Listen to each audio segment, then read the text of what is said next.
A Chinese submarine lurks below the waters of the Indian Ocean. Suddenly, an explosion rocks the vessel. An anti-submarine torpedo has struck the stern.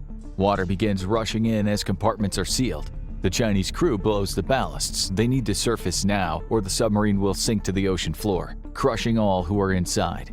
The torpedo was launched from the newly deployed Indian anti-submarine warfare shallow watercraft corvette.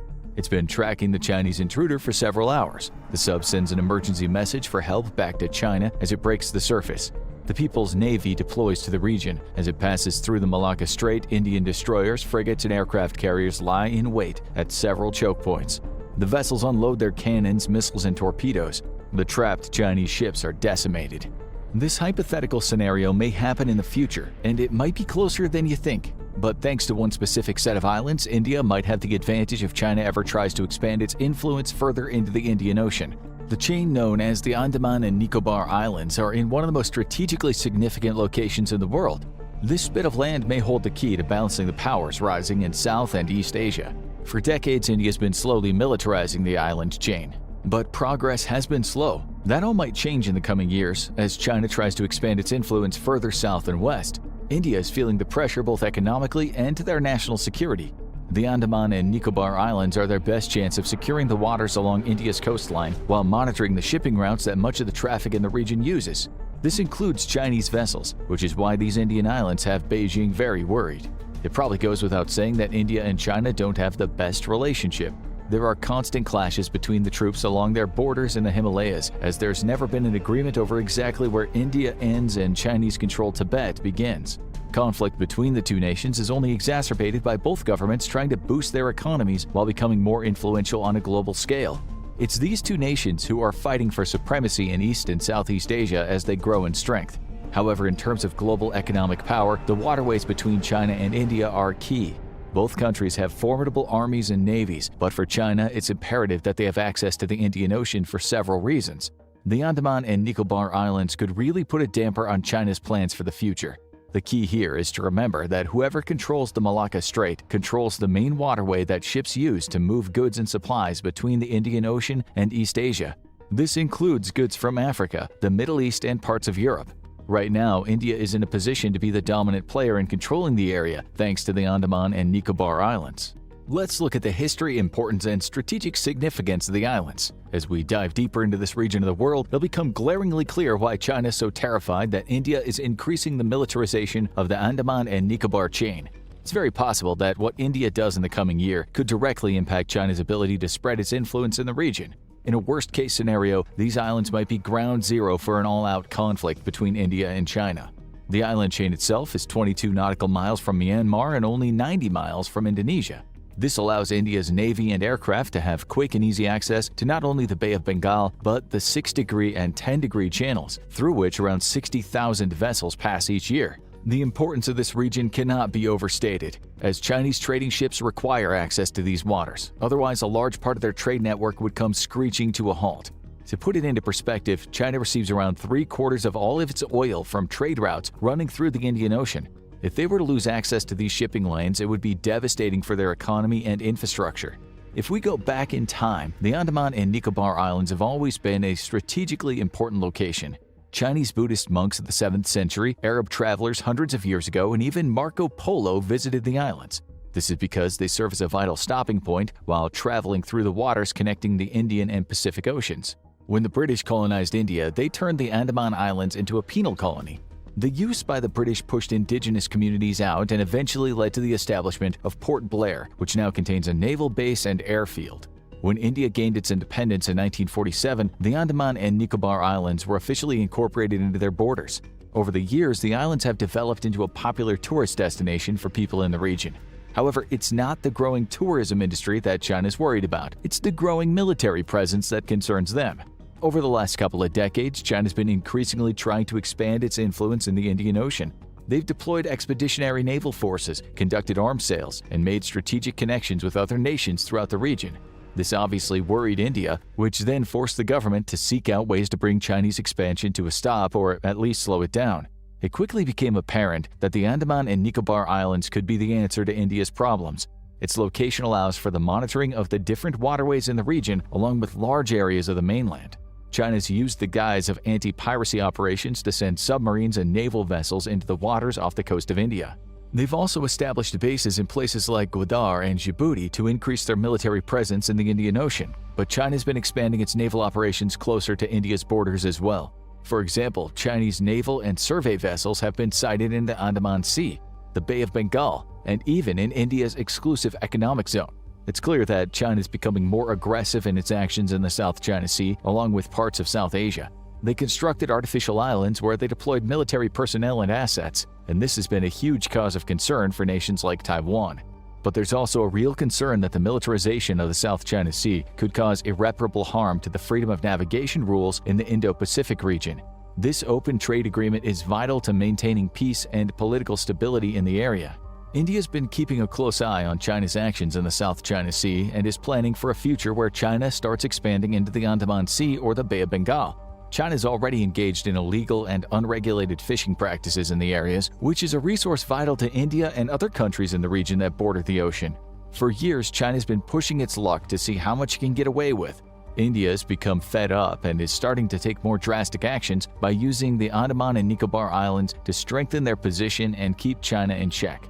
The increase of military assets being deployed to the Andaman and Nicobar Islands is taking their time. More naval ships and personnel are deployed on the islands every year in preparation for a more aggressive stance in the waters of the region.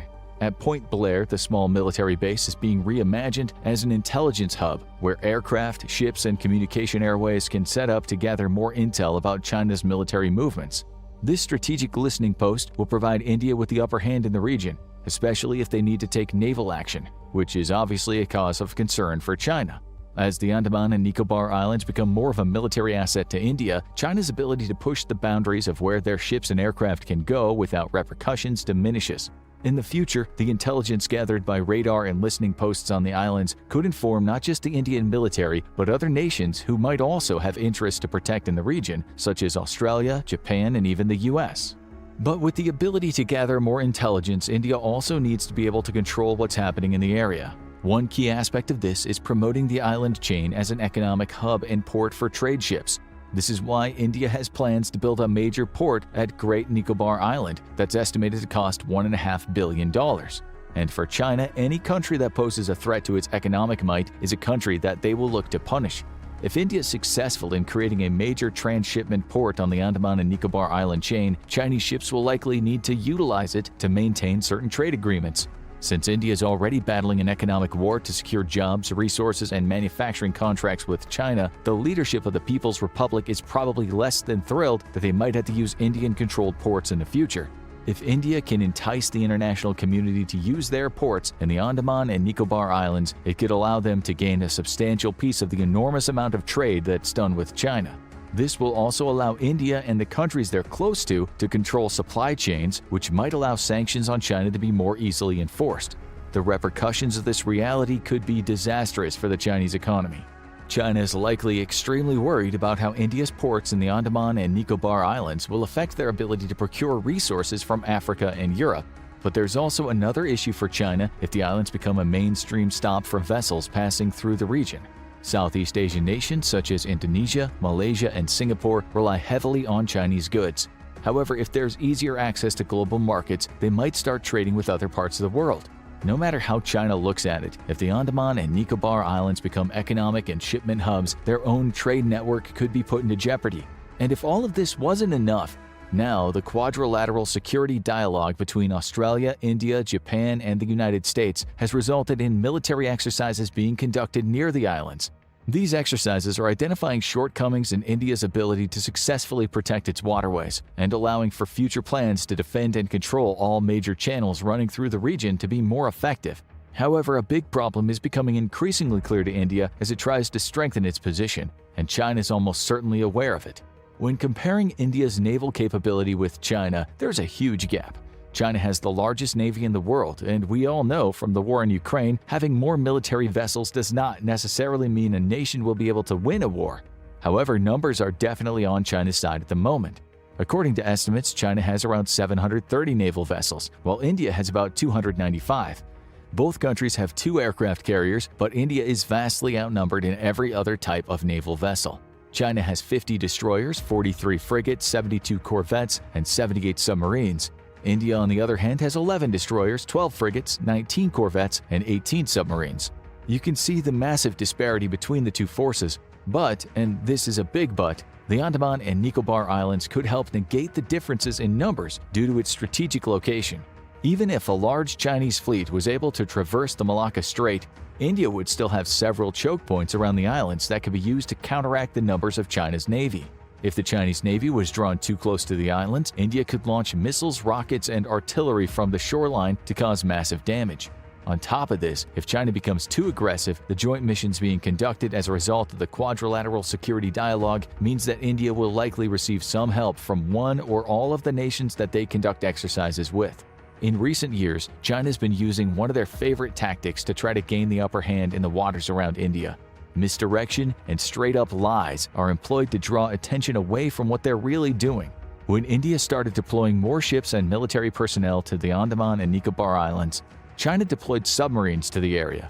This was done to gather information, but when China was caught in Indian waters, they claimed ignorance and said that the misplaced submarine had nothing to do with India's deployment of military assets to Andaman and Nicobar. The Chinese Defense Ministry also said that the People's Liberation Army often cooperates with other militaries in the region, including India, which only added positive factors for regional peace and stability.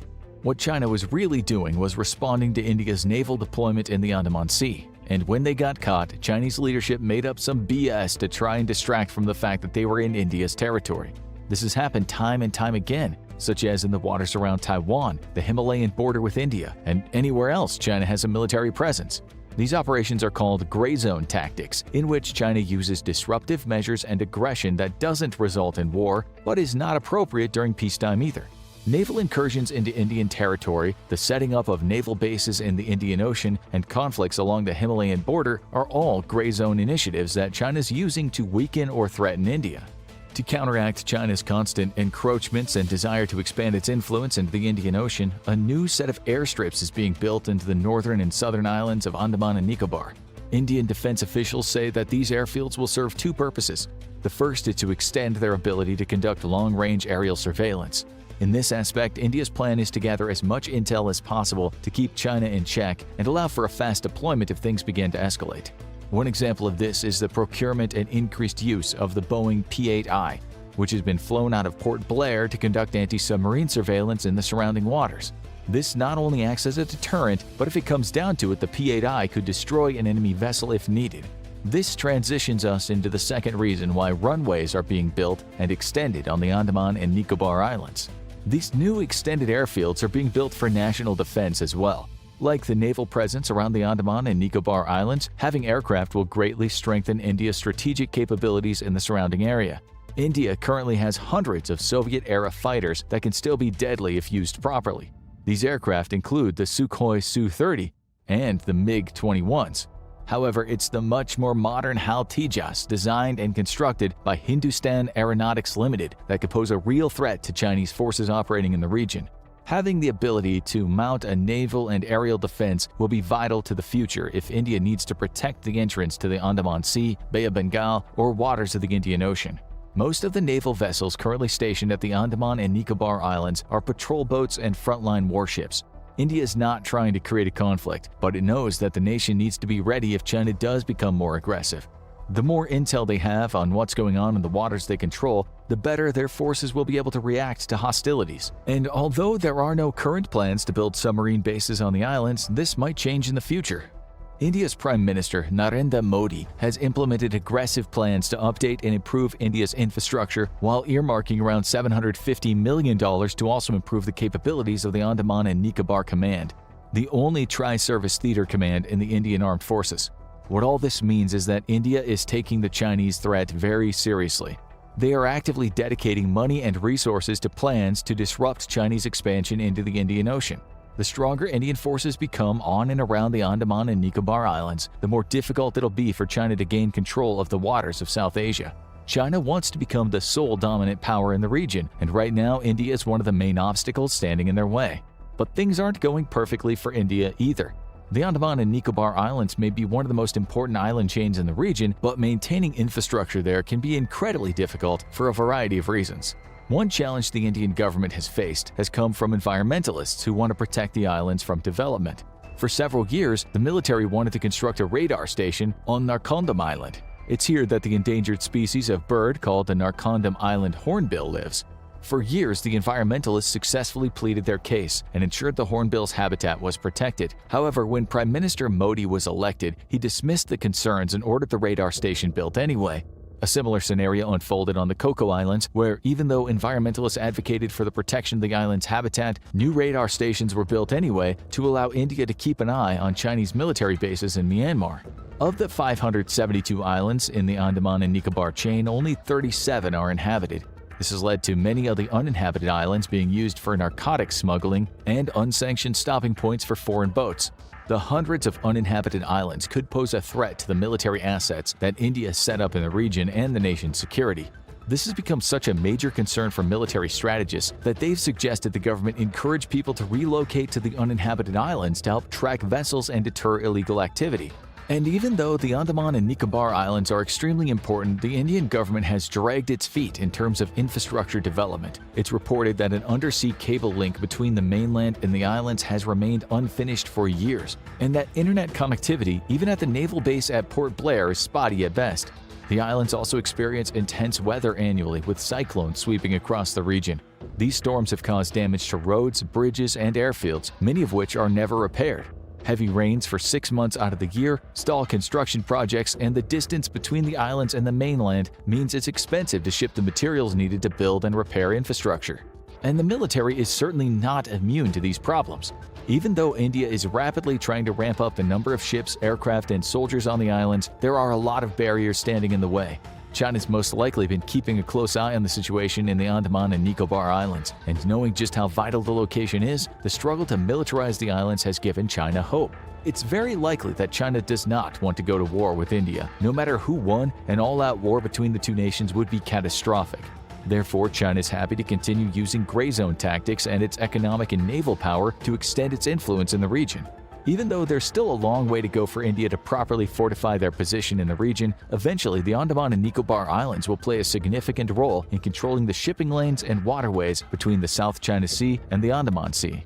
This is a terrifying thought for China, as they do not want anything restricting the movements of their trade and military vessels. There is little doubt that China will continue to extend its power and influence throughout East and Southeast Asia. India's plans for the Andaman and Nicobar Islands may be the only thing standing in their way. China is set to be the first nation in the world to field an aircraft carrier to truly rival America's fleet of supercarriers. But how good is China's first attempt at a supercarrier? And why would a fight between the two likely end with China's brand new carrier becoming China's brand new coral reef? The United States has been operating aircraft carriers for over 100 years now, while China is relatively new to the carrier club. This gives the U.S. a significant advantage over China when it comes to running carrier operations, which are notoriously a very tough and dangerous lesson for nations to learn. The United States earned its stripes through many years of very dangerous training and testing, losing many pilots and deck crew in the process. However, China has shown it's a quick learner and has yet to suffer a major naval deck accident. While the plan has lost numerous aircraft as it learns to operate its new aircraft carriers, it has the benefit of emulating the nation that does it the best, the United States. Lessons learned from observing U.S. carrier ops has significantly decreased the learning curve and reduced the price in blood China has had to pay to gain proficiency. But China is far from matching the United States when it comes to operating the most advanced types of warships ever created. Aircraft carriers are floating airfields operating hundreds if not thousands of miles from home. They need to be able to launch very heavy aircraft at fast enough speeds to get them airborne, and recover them by bringing them in from takeoff speed to a stop in mere seconds. Anything more complex than a routine training exercise requires careful coordination of hundreds of personnel, and combat operations are something else altogether, with aircraft taking off and landing at the same time. A delicate ballet that the U.S. has learned to perform expertly at a very high price in lives and aircraft lost. China has yet to show this capability, and while it has performed well in training cruises, it's yet to try the really hard stuff like combat-paced operations, such as launch and recovery at night and in inclement weather. The U.S. Navy is an all-weather, 24-hour force trained to pressure an enemy relentlessly, giving no pause no matter how bad the weather is or how dark it gets. These types of carrier operations, however, are notoriously dangerous, and from time to time the U.S. still manages to lose a plane or two. However, China has yet to attempt those more dangerous of carrier operations, and it remains to be seen how well its deck crews and pilots will perform when Mother Nature is beating down on them or in the dead of night. While they will likely learn to master inclement weather and nighttime ops, for now the US retains a significant advantage in this area. What about the physical ships though? How do the two match up? First, it's important to note that the very philosophy behind the use of carriers differs between the US and China. The United States sees its carrier as a global force capable of fighting and winning anywhere on the planet. If you start a mess, you can expect the US carrier off the shore of your country within 3 to 9 business days. China, however, is incapable of global power projection due to a lack of large surface combatants and global logistics capabilities. Thus, its aircraft carrier is instead meant for regional operations, never far from the shore or support of shore-based assets. This is good enough for now, when the greatest challenge the Type 003 might face is a fight against a US carrier strike group for the Malacca Strait. However, if China wishes to dethrone the US as a global superpower and impose its will upon the world, then the Type 003 is not the carrier for the job. China's Type 3 will be conventionally powered, which already places it at a massive disadvantage against a Ford-class American carrier. US carriers are nuclear-powered, which not only makes their range infinite but comes with a host of follow-on benefits. For instance, without the need for refueling, US carriers don't need their own dedicated oiler to keep them in the fight. This significantly reduces an enemy's ability to disrupt a US carrier by targeting support vessels. The Chinese Type 3, however, will require constant resupply, a link in the chain of Chinese naval operations that the US weapons are extremely well suited to breaking. Long-range stealth anti-ship missiles and the US's nuclear attack submarine fleet all pose deadly threats to support assets and will put pressure on China to fight more defensively than it would otherwise need to. The biggest advantage of the Ford's two powerful nuclear reactors, however, is their ability to generate more electricity than the ships need. This makes it possible to install future technology onto the ship without requiring a massive redesign or lengthy overhaul. The Type 03 doesn't have this capability and is largely stuck in the configuration it'll launch in. The US, meanwhile, is looking to soon add technology like directed energy weapons to its carriers and has more than enough juice to do so. US carriers are future-friendly. The Type 003 is not. However, this is hardly surprising. The Type 3 is China's first attempt at an indigenous carrier that can begin to match US capabilities. It's not a final design, so to speak, but rather one that'll influence the evolution of carrier design in the People's Liberation Army Navy. The Type 3 is also about 17 meters shorter than the Ford, at about 316 meters and a displacement of 80,000 tons, versus the Ford's 333 meters and displacement of 100,000 tons. Mass is important in surface warfare because larger ships are simply more difficult to sink. As seen in U.S. naval live-fire exercises on decommissioned carriers, U.S. carriers are incredibly difficult to actually sink. In 2018, Rear Admiral Lu Yuan of the People's Liberation Army Navy stated that the U.S. was so afraid of casualties that China could solve its territorial dispute with Taiwan and neighboring nations by simply sinking 2 U.S. carriers. Lu said, quote, "We'll see how frightened America is after losing 10,000 sailors." Rear Admiral Yuan has clearly never heard of 2 things. The first, Pearl Harbor, and the second, a 2005 SINK-X, where the Navy tried to sink the decommissioned aircraft carrier, the America. The carrier suffered 4 straight weeks of abuse of all kinds until she finally had to be scuttled by onboard demolition teams. However, it's important to note that the America was not being subjected to real weapons, but rather controlled explosives. The point of the testing was to see how to build better carriers to withstand combat damage, not to immediately sink her. However, not only did the America survive an intense battery of tests, but the Navy also took the lessons learned from the 2005 SINK-X and put them straight into the Ford. The USS America remains the only supercarrier to ever be sunk, and China is not privy to all the incredibly valuable information that the US Navy gathered from such an unprecedented exercise. There's no doubt that at a fundamental design level, the Ford is simply better engineered than the Type 3. There is one big improvement the Type 3 enjoys that the Ford shares, and the Chinese likely stole it from the US in the first place. While previous Chinese carriers employed ski-jump-style launch systems, the Type 3 will employ an electromagnetic catapult just like the Ford. This means China will finally be able to launch aircraft with full gas and combat loads, something it's unable to do aboard the Type 1 or Type 2. Electromagnetic catapults also significantly reduce complexity, decreasing maintenance and operating costs, as well as being able to be more finely tuned for various aircraft and payloads. This directly reduces stresses on the airframe and extends their service life. But how mature is Chinese technology over its American counterpart? Nobody knows, and the US has been having notorious difficulties with the Ford's catapult over the years that have taken time to iron out. China is standing on the US's shoulders and has been able to bypass a significant amount of research and development though. Aircraft are a carrier's primary weapon, and here China is definitely on the disadvantage. The Ford can carry up to 90 aircraft, with about 3/4 of them being combat aircraft. It's unknown how many the Type 3 will ultimately carry, but it's believed it'll carry about 40 fighters. This leaves the Type 3 outgunned against a Ford.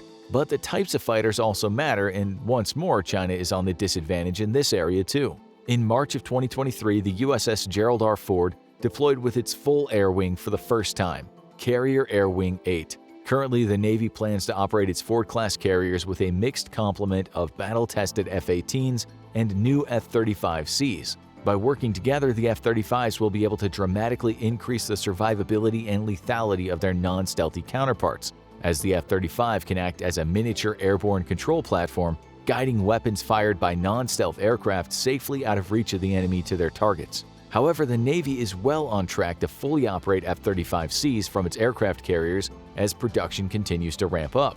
A flying supercomputer, the F-35C is an aircraft with no peer in the Chinese arsenal. Its stealth doesn't make it invisible, but instead makes it incredibly difficult to acquire a weapons quality lock before it's already firing at you.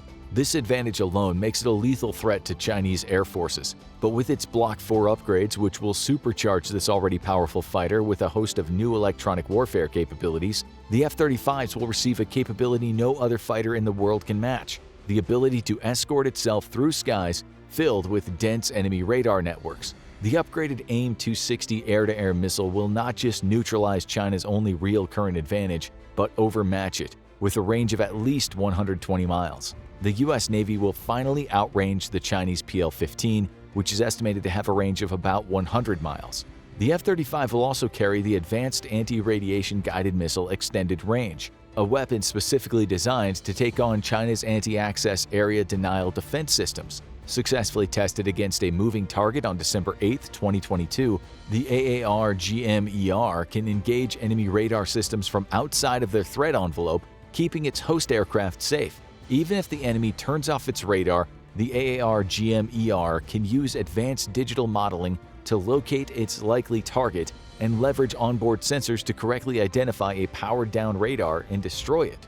A missile believed to be China's new anti-radiation missile was spotted in 2020 under the wings of a J-11 fighter. However, little is known about its capabilities, though we do know that China lags significantly behind the US when it comes to sophistication of its weapon systems. The core of China's problem, though, comes from its carrier fighter, the J-15, nicknamed the Flying Shark.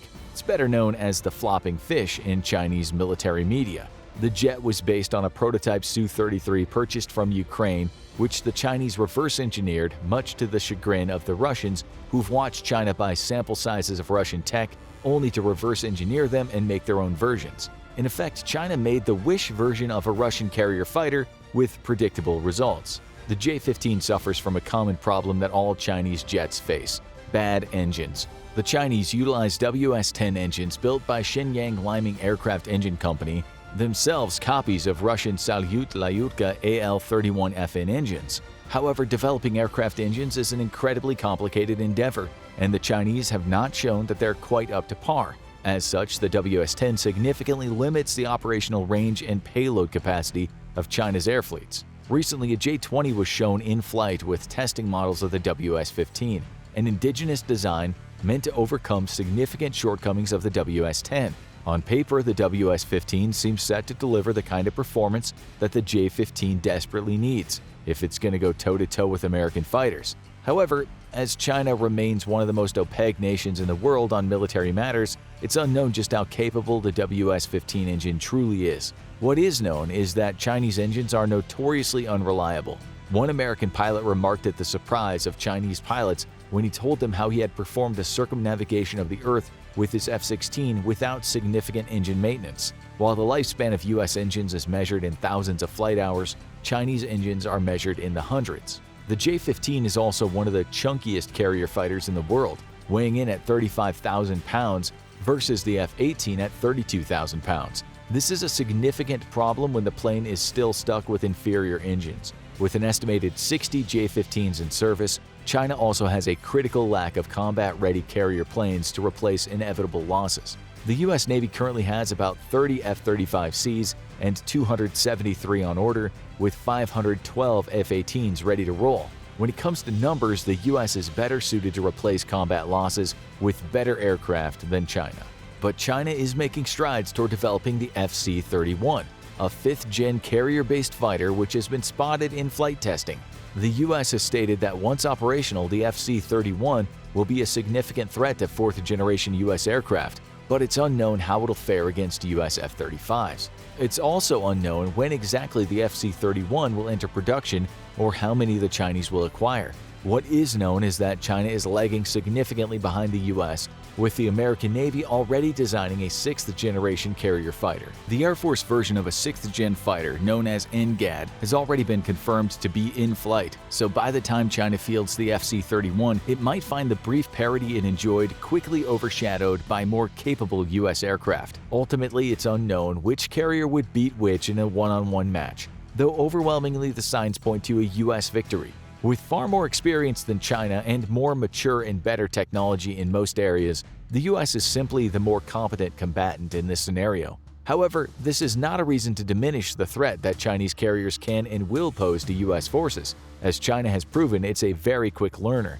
And while it may lag behind the U.S. technologically, the weapons China does field still present a significant threat. With only publicly available unclassified information to work with, the only way to know how each carrier would truly handle itself in battle would be for said battle to actually take place, a tragedy for the world at large, as the planet's two biggest economic powers go to war.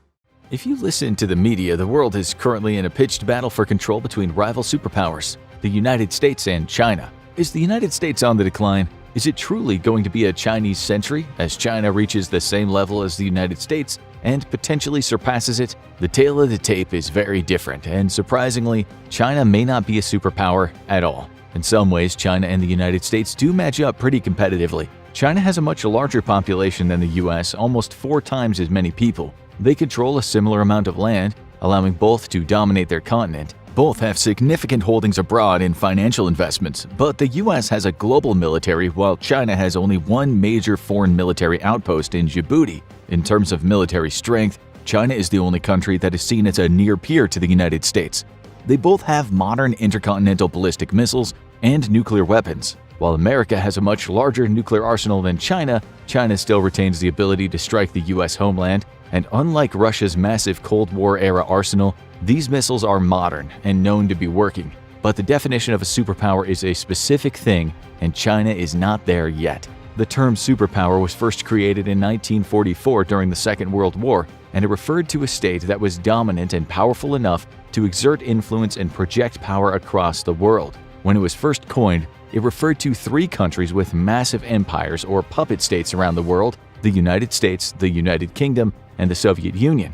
Not only are these states powerful enough to have an impact around the world, but no international action can really be taken without consulting these superpowers first. This made them largely invincible. They only had one weakness: time.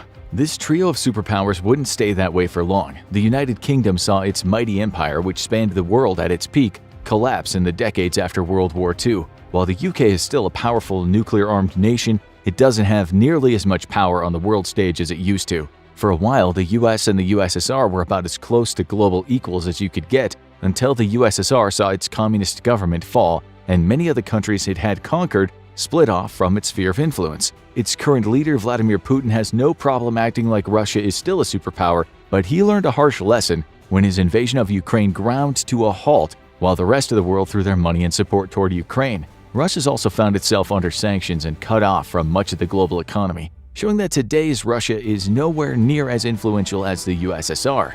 Then that leaves the United States standing alone, the world's superpower, right? Many have talked about the decline of the US on the world stage, with recent events not helping to inspire confidence that the state will remain the #1 spot. But is that actually impacting its global prestige and influence? Not really. After all, it's still a key member of NATO, a permanent member of the UN Security Council, and by far the largest economy in the world. Its military spending is the highest in the world, and its military is state-of-the-art and only getting stronger.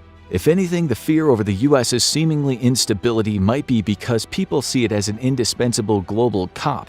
Who knows what would happen if its leadership fell into the wrong hands, or if the country became involved in another bloody civil war. And it's not clear if there would be anyone to pick up the slack. China's rise has gained a lot of attention recently, as the Asian nation established itself as a dominant regional power and started making moves outside of Asia. It continues to claim Taiwan as part of its territory, but hasn't made direct moves against the island nation. Its artificial islands in the South China Sea have caused conflict with neighbors like Vietnam, and most of the time China wins these standoffs due to no one else in the region having the military might to challenge its navy. And further away, China's powerful economic sector means it has extensive leverage over other countries, potentially cutting them off from essential supplies if they cross it. And their heavy investments in Africa means that the continent could become a staunch ally in the future. All this put together makes China look like a superpower on the rise, but looks can be deceiving.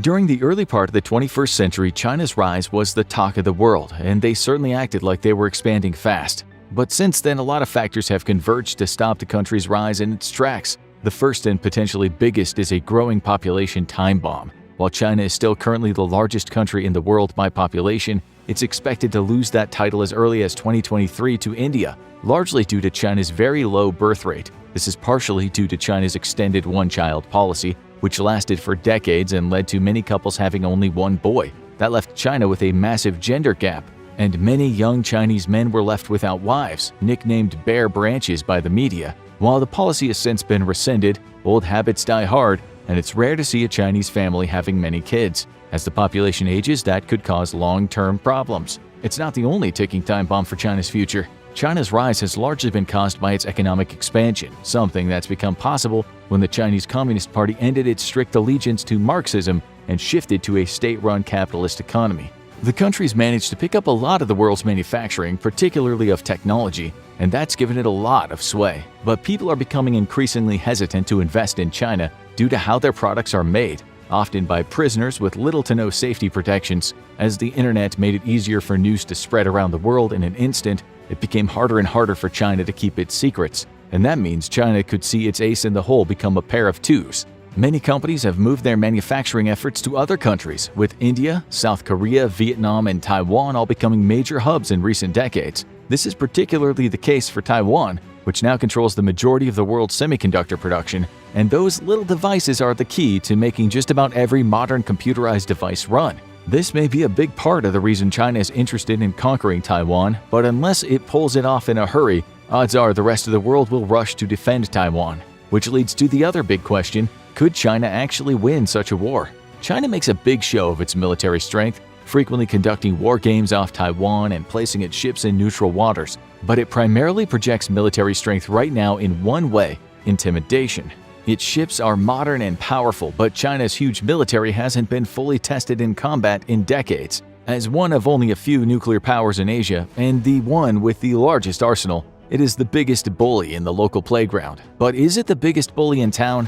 The answer is probably not, as the US largely outclasses it in military strength. China might be able to win most local conflicts, but if the US gets drawn into the fray, China's choices would likely be back off or threaten the use of nukes. And that paints a pretty clear picture of who the current superpower is. Of course, China's biggest challenges to its potential superpower status might come from within, not from its rivals. China has frequently been mentioned as a potential second superpower, but as the country modernizes, it might actually be less likely to be a superpower. That's because China's population is increasingly educated and politically active, and they realize that they live in a country where they haven't had any real say in how the government is run for over 70 years. In the past, protests against the CCP have been put down rather brutally, but the country hasn't seen anything like the massive protests against the COVID-19 lockdowns in its history. These organized protests have become too much even for the usually tough CCP, and that disease might be China's downfall. When COVID-19 first appeared on the scene and turned the world upside down,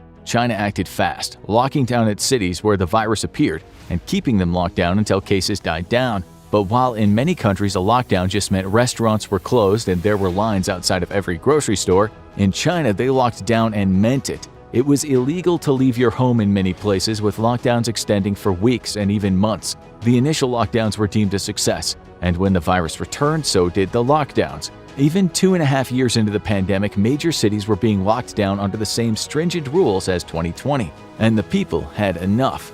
Currently, the Chinese Communist Party faces the stiffest challenge to its rule it's ever seen, with mass numbers of young protesters showing up, waving blank papers to represent the way the country is silencing them, and to ensure they can't be prosecuted for seditious slogans. The lockdowns have also caused a massive decrease in tourism and investment in China, as outsiders are hesitant to visit when they don't know when it could become impossible to leave for several months due to an outbreak. After all, staying in Shanghai Disneyland sounds like fun until you can't leave, and you're shuffled onto the on-site quarantine camp. Be careful what you wish for, kids. All this has made several past predictions look rather silly. For much of the 21st century, experts were arguing that China's rise was unstoppable and that the country might even surpass the US to become the world's largest economy and most powerful military. Even in the United States, military analysts observed China's dominance over the Indo-Pacific has led them to become a superpower. China certainly views itself as one in the way it projects its power in the region,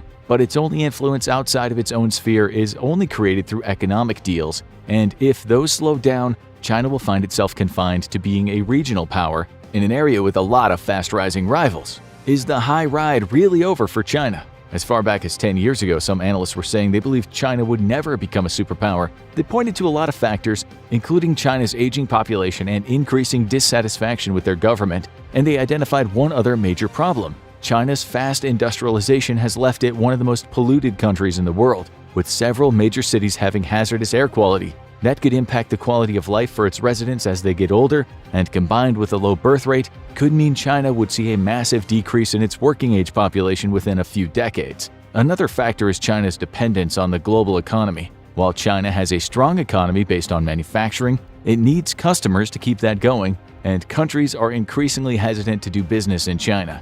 This is due to COVID policies, ethics issues, and the history of China arresting foreign businessmen and journalists. If the bottom falls out of China's trade deals, the country could find itself dealing with a shortage of energy and raw materials, which could cause greater instability in the country and more protests that could eventually put an end to the Chinese Communist Party's rule. And it all might come back to one big question: do people want to move to China? Despite people yelling, "They took our jobs," immigrants are essential to a country's welfare. This is partially due to needing a workforce if the domestic supply of workers isn't enough to replace those leaving the workforce, but it's also the equivalent of a high-powered sports draft. If a genius immigrates to your country and sets up a new business there, it could be a multi-billion-dollar boon. Chinese-American professor Amy Chua argued that China will have a problem attracting immigrants in the future due to other countries having greater incentives. The country's authoritarian tactics and uncertain future might be other roadblocks. And the worst part is, few of these factors are likely to change. For China to become a superpower, it would need to keep building on its successes,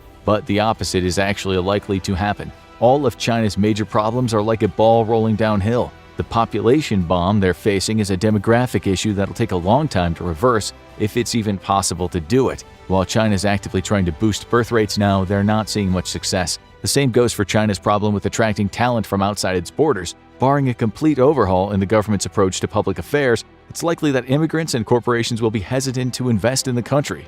The only thing that could change this is a massive overhaul in China's system of government, and if that happens, the future would still look uncertain. Say China's massive student protests continue and eventually bear fruit. Much like in Russia during the 1980s, they got a new leader who takes real movements toward reform. Democracy is introduced, and people get a say. And eventually, the CCP ends its grip over the country and allows something new to take its place. This is a massive change, and one that will likely turn China's focus inward for the better part of a decade. The CCP's expansionist efforts will go on the back burner, and a China in flux will be less likely to seek military conflict. Foreign investors will likely be waiting to see which way the wind will blow before making heavy investments. The result might be a stronger, more free China that's able to better compete on the global stage. But it'll take a while to get there, and that'll mean China gets further and further away from being a global superpower while the US continues to consolidate its role. So, is the US likely to remain the sole superpower indefinitely? At first glance, it seems likely. After all, China is the closest competitor, and it looks like it's getting further and further away.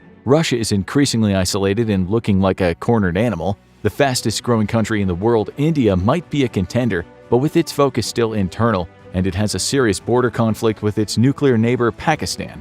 While it's likely to evolve into a great power over the coming decades, it's not clear if it even wants to become a superpower. India has so far shown little ambition for expansionism, and in many rural areas it still shows characteristics of a developing nation, like a low literacy rate. But the most likely candidate to be a rival superpower might not be a country at all, exactly. With a population of 446 million, it's only behind China and India. With an area of 1.6 million square miles, it's only behind Russia in area. It's the European Union, the massive political union of 27 member states that covers most of Western Europe and is still growing. While it recently lost Britain as a member state, it has many other countries looking to potentially join. It has a nuclear power amongst its members in France, and all its states have a high Human Development Index indicating high life expectancy and education levels. If Russia's expansion into Ukraine and beyond is foiled, the EU could become the biggest winner, looking like an inviting option for any country worried about being targeted by Russia. Would it eventually be a rival to the United States? The biggest stumbling block might be a lack of a unified foreign policy and a modest military presence. But if its power continues to grow, the member states might eventually move toward greater integration to become a more cohesive unit. And given that most nations in the EU have close relations with the United States, it's possible the two superpowers could become a dominant global alliance. Day 1. Xi Jinping sits in his office, flanked by his top military advisors. Among them is Wang Hubin, the leader of the People's Liberation Army, or PLA's rocket force. That group will prove crucial to the day's events, as it's the rocket force missiles that Xi will rely upon to conduct a quick-fire smash-and-grab raid on an island nation that he has claimed as China's ever since he came to power. Taiwan will finally be under Chinese control. His strategy starts with a two-pronged attack. China will use its missiles to attack the Quemoy, along with several other small islands close to the Taiwanese mainland, at the same time that it strikes the Penghu Islands. Quemoy, also known as Kinmen, is the priority. The island's small beaches are still covered in anti-landing spikes, with anti-aircraft batteries lying beyond their dunes. The houses beyond those beaches still carry the bullet holes of an attempted invasion in 1949, again by China, that ultimately failed. Though the PLA managed to push inland on Quemoy, it quickly ran out of food and munitions, resulting in the deaths and capture of the entire invading force. Xi understands this historic humiliation well. It's one of the reasons why he spent his entire tenure as China's president engineering rapid modernization and growth of his nation's military. The PLA that'll invade today is far stronger than the PLA that attempted to take Taiwan in 1949. Quemoy is different too. It's now home to a host of Taiwanese stations and bases that collectively host 55,000 troops, about a quarter of Taiwan's active military. These stations are scattered on 12 islands that sit on the southeastern coast of the Fujian province. Beyond those islands lies about 170 miles of the Taiwan Strait, upon which Xi will rely to transport his ground forces into Taiwan once he's taken the islands. As for the Penghu Islands, they're more a difficult prospect. This collection of 64 islands is within the Taiwan Strait and already jointly administered by Taiwan and China. Xi's target here is Penghu, an offshore island that's home to one of Taiwan's 6 Skybow missile bases. Its surface-to-air defenses will prove problematic for the PLA and its air force if left unchecked, so it needs to be taken out quickly to ensure safer passage to the Taiwanese mainland. Xi already has his strategy in place, a missile barrage. China has the world's largest ground-based missile force in the world, and it'll use that advantage to its fullest while attacking Quemoy and the Penghu missile base. Xi gives the signal to start the attack. Ground-launched cruise missiles accompany short-range ballistic missiles, all fired from recently expanded military airfields that sit inside China's Fujian province. Longtian, Jiangsu, and Hui'an will prove vital to the attack, with each sitting within 200 miles of Taipei. Those bases are also the launching points for China's fleet of Shenyang J-16 and Sukhoi Su-30 multi-role fighter jets, each equipped with missiles that'll be used to conduct more targeted attacks on Penghu and Quemoy. When the initial missile barrage is over, China makes heavy use of its stockpile of HN-2 missiles, the only cruise missiles that are in its army's arsenal, to follow up on the ballistic missile attacks. HN-2s remain within the Earth's atmosphere after launch, making them more difficult for Taiwanese anti-air defenses to detect. Even when these ballistic missiles are shot out of the sky, they still hit their targets to devastate Taiwanese defenses. But there's more. A naval formation led by the Shandong aircraft carrier sails within Chinese waters on the country's side of the Davis Line. This line has served as a theoretical border between China and Taiwan within the strait for many years. Today, Xi crossed that line. But the ships don't cross immediately. Instead, Shandong provides another launching point for China's Air Force, with the ships and submarines that accompany it also launching missiles at Beijing's two main targets. Collectively, the fleet moves in tight formation. Each ship's crew has been training for just this moment, with China's repeated military operations in the Taiwan Strait revealing just how far they could push without forcing a Taiwanese response. Once Penghu and Quemoy are captured, these will be the first ships that China uses to form a barrier around Taiwan, fencing the island nation in, and hopefully for Xi, helping him provide safe passage for his troops to the Taiwanese mainland. Missile after missile strikes. Penghu's anti-air defenses are overwhelmed, with the missiles it fires in response rarely hitting targets. Even those that make it through are mostly shot down by anti-air defenses fitted into the 3 coastal bases China has spent the last few years building. Quemoy faces an even worse fate. China's missile barrage is too much for the 55,000 troops scattered around its islands to face. Towns are devastated. The old defenses lining island coasts prove useless as there's no Chinese landing, just missile after missile, slowly chipping away and wreaking havoc. The initial barrage is over. Taiwan's first and second lines of defense have been decimated, clearing the way for Xi to start landing troops onto the destroyed islands. Day 2. Taiwan's president, Tsai Ing-wen, has spent her morning assessing the damage caused by China's sneak attack. She knew an attack was coming. President Xi hadn't been shy about expressing his thoughts about Taiwan needing to be reunified with China sooner rather than later. Nevertheless, the attack was devastating. PLA troops have started to land on Quemoy and Penghu. The Taiwanese troops fighting on those islands commit to their cause valiantly, but they'll be overrun quickly. President Tsai has to accept these islands as lost and focus instead on the Taiwanese mainland. Though China has taken several tactically important islands, Tsai knows that Taiwan has many natural defenses playing in its favor. She knows that China isn't likely to risk an invasion via Taiwan's east coast. While its navy is more than capable of sailing around the island nation, and will do so to create a naval blockade, any invading force has to deal with the massive cliffs that line almost the entirety of Taiwan's eastern border. Scaling those cliffs isn't impossible. Their gradients are at least 15%, which doesn't make them impossible, but climbing them while facing a constant barrage from Taiwanese troops would lead to massive casualties for the PLA. Plus, any PLA forces that try to take advantage of the passes and their tunnels that Taiwan has built into the cliffs to provide access to Taiwan's major population centers will be met with fierce resistance. They'll be forced into choke points, with Taiwan's troops able to pick them off at will. As a last resort, Tsai can always order the destruction of those passes and tunnels to prevent Chinese incursion. Still, she orders the troops on the east coast to be on alert. China may try its luck. Taiwan has to show that the cliff-lined coast is a no-go for the PLA. Instead, Tsai's immediate response focuses on Taiwan's west coast, which is closest to China. There are advantages there too. Taiwan has 15 major ports and harbors, though only 4 deep-water ports handle international maritime trade. Those ports would be likely landing and docking points for China's navy, so she can't allow them to fall into enemy hands. She orders their destruction.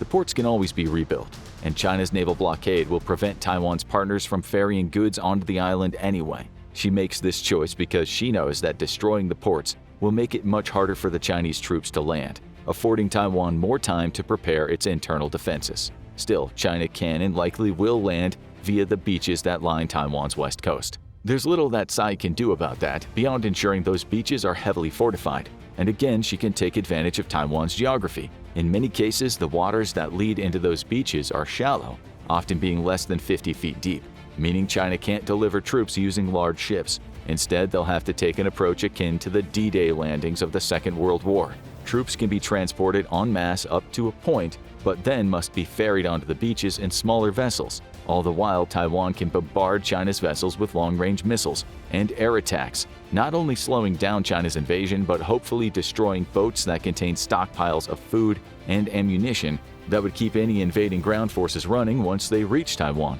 Tsai's goal is simple: turn China's invasion into a war of attrition that will slowly sap the PLA's strength and force them to turn back. But to make that strategy work in the face of constant missile barrages and the PLA's sheer size, she'll need the help of an ally. Tsai makes a call to the President of the United States. Day 3. President Joe Biden contemplates his next move.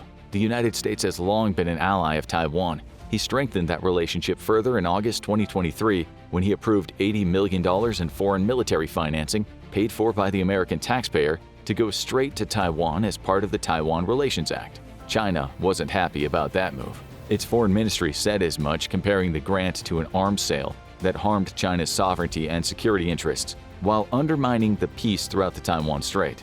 Biden can't help but consider that this move had prompted the Chinese invasion, though he tried to dispel that thought from his mind. Xi had been talking about this for years. It's why the US delivered so much money and weapons to Taiwan in the first place. Still, he couldn't get the words that had come from the Chinese Defense Ministry in the wake of his announcement out of his mind. We will take all necessary measures to resolutely counter this. Perhaps this invasion was the necessary measure. Either way, Biden now has a choice. China's naval blockade is already having an impact on trade. If it's allowed to continue, it'll affect practically every American industry because Taiwan's responsible for producing around 60% of the world's semiconductors. Supply chains are grinding to a halt, and worse yet, a Chinese victory places those semiconductors in Beijing's hands. Bad news for Western business. He also has to think about the American people's wishes. More of them would support American deployments in support of Taiwan now than in 2015. Then 28% said America should support the island nation if China made a move. As recently as 2021, that support has risen to 52%. And of course, Biden knows he's made several comments in the past suggesting he'll send in troops. Back in September 2021, he claimed that the US has a commitment to doing just that, rather than simply a commitment to provide Taiwan with the means to defend itself. That was a blunder, but it also highlights his real feelings on the subject. While the American people might be split down the middle, Biden simply can't afford to allow China to take Taiwan. It's not just semiconductor trade. China succeeding in its invasion would be a propaganda nightmare, with Beijing achieving a major military victory that can prop up Xi's claims that he's upsetting global geopolitics for years to come. It's better to fight back now and solve that problem before China gets any more big ideas. But America isn't going to be able to do it alone. China's naval blockade might not have the sheer tonnage of America's Navy, but it is strong enough to put up a good fight. Besides, the US will need somewhere to prepare before it pushes into the Taiwan Strait. Thankfully, America has developed a trilateral security agreement with South Korea and Japan for situations just like this. He picks up the phone and calls the Japanese Prime Minister, Fumio Kishida. Biden's job is to convince Japan that fighting the Chinese invasion now is in Japan's best interests. Otherwise, a strengthened China could seriously threaten Japan's sovereignty. Day 4. Xi is satisfied so far. The quick-fire missile attacks on Penghu and Quemoy were successful. China has essentially taken control of both islands, though its troops are still involved in sporadic fighting. The Taiwanese are as dedicated to their nationalism as their rhetoric claims. But Xi knows the two islands that were his first targets don't have the numbers to defend themselves successfully. For the next few days, he'll focus on consolidating his position in preparation for a full ground assault. He's already ordered his rocket force to pepper the mainland with precision missile strikes, but he is holding back. Even though China has the largest missile stockpile in the world, he doesn't want to burn through the whole lot now in case he gets drawn into a longer conflict. He doesn't want to be left without usable missiles at a critical juncture. For now, the priorities are to clear the Taiwan Strait and surround the island so that aid can't come in. Xi's Navy, supported by his Air Force, is meticulous in its endeavors. Jets launch from China's 3 renewed bases at regular intervals, conducting flyby attacks on any Taiwanese vessels found in the Taiwan Strait. Those smash-and-grab attacks are aided by the Shandong aircraft carrier, which provides a landing base for those craft to refuel and get back into the fight. Xi uses his fleet of 62 submarines, though not all at once, to scour the strait and surrounding waters for signs of the 4 submarines that Taiwan's Navy has. Those subs aren't a major threat, but getting them out of the way now is better so they can't create gaps in Xi's blockade. Speaking of which, Xi already has ships forming a perimeter around Taiwan with 49 destroyers, 72 corvettes, 42 frigates, and over 150 patrol vessels in his navy. Xi has plenty to choose from. Most won't be needed for the perimeter, giving Xi enough leftover naval assets to continue proper defenses along the Chinese coast. In a few more days, China will be ready for the next stage of the assault, attacking the mainland. Days 10 to 30. The Taiwan Strait is clear. It took a little longer than Xi anticipated. Taiwan commissioned its first and second mine-laying squads in 2022 and sowed ship-sinking mines throughout the strait. But this was a fairly new strategy for Taiwan, and the mines laid weren't so numerous that the PLA's Navy couldn't handle them. Beijing lost a few ships, but Xi anticipated the mines and deployed minesweeping vessels equipped with special wires to cut the tethers attaching the mines to the seabed, allowing China's Navy to destroy most of what was there. At the very least, Xi has several clear routes to the mainland. He'll take advantage of all of them. She knows that invading from the east is almost impossible. Taiwan's cliffs are well fortified. Still, he'll send some troops to the slaughter, if only to force Taiwan to destroy valuable passages and access routes into its major cities. What's the loss of a few thousand people when you have over 2 million of your active military and another 510,000 in reserve? The attempted incursions on the east can serve as a distraction. She's focus is on one of Taiwan's red beaches, Guanyin Beach, located on the northwest coast of Taiwan. The beach is around 31 miles away from Taipei, Taiwan's capital, and just over 10 miles away from the country's main international airport. Securing the beach will provide the most efficient route into Taipei and allow the PLA to capture an important strategic position. He just has to get the PLA to the beach. China can't use Taiwan's deep-water ports to conduct a landing or transport massive amounts of troops all at once. Tsai destroyed them immediately after Xi's missile barrage, a move the Chinese president hoped Tsai wouldn't take. But she was prepared for it. Instead, in the next few weeks, she will send dozens of transport ships toward Guanyin, each loaded with thousands of soldiers. These ships will bring his troops as close to the coastline as possible before smaller vessels take them the rest of the way. It won't be easy. Taiwan has mines in the shallow waters leading to the beach. It's also invested heavily in anti-landing spikes, preventing Xi from sending tanks until he secures the beach and can start removing the spikes. The beaches are probably already laced with mines too, and Taiwan's mobile missile launchers will batter the ships he sends, though Xi can rely on his air force to distract and destroy those launchers. Still, the landing could lead to the loss of many of the PLA's larger naval vessels. So instead of using them as transport ships, he'll call on fleets of civilian vessels to do the job. At best, those ships can carry the troops to the beach. At worst, they'll serve as distractions, draining Taiwan's munitions until it cannot defend the beach anymore. Over the next 2 weeks, China constantly sends troops to Guanyin Beach. As Xi anticipated, he loses thousands of soldiers and dozens of boats to mobile missile strikes. But he's able to respond with missiles of his own, courtesy his fighter jets. And China eventually establishes a secure route onto the beach. It's now free to land troops at will, though each crossing of the Taiwan Strait takes several hours and leaves his ships exposed to 141 F-16 fighter jets. Xi's J-16s and Su-30s are tasked with keeping those jets occupied and shooting as many out of the skies as possible, as China transports more and more troops to Guanyin Beach. Days 31 to 40. Tsai anticipated almost all of this. She knew that Guanyin Beach would fall, but she made sure the defenses lining the beach caused as much damage to the PLA as possible. Eventually, she also had to order the collapse of the passes and access ways running through the eastern cliffs, as the PLA kept sending troops. Again anticipated, though unfortunate. She needs to keep them at bay until help arrives. Taiwan's terrain will help them there. To get to Taipei, Chinese troops must pass through mountainous land, including Yongmingshan National Park. Practically all the districts surrounding Taipei present difficult marching conditions for Chinese troops. The terrain is rough. That buys more time for Taipei, which essentially sits at the bottom of a crater surrounded by mountainous land. These mountains are also an advantage for another reason. Taiwanese troops know them. The Chinese, despite their claims of ownership, don't. Taiwan's army has trained to fight in those mountains for decades, with Tsai knowing that she could trust her soldiers to hide out and wage a campaign of guerrilla warfare against China. She knows that China has sheer numbers, almost 10 times the ground troops in fact. But the mountains make it harder for planes to fly over Taipei, with the terrain making it extremely difficult for tanks and other military vehicles to travel. Add to that small pockets of hidden troops conducting sneak attacks when China's patrols least expect it, and she's confident she can put another big dent in the PLA before it reaches Taiwan. Still, she knows the numbers are overwhelming. Her troops set up choke points at every route leading into the city. Some of those choke points will be busier than others. China has yet to land troops in the south, and it would take several days for them to travel toward Taipei if they did, allowing Tsai to focus her efforts on the arriving force from the northwest. The idea is to fortify the city, creating layers of defense that China has to break before it can seize Taipei.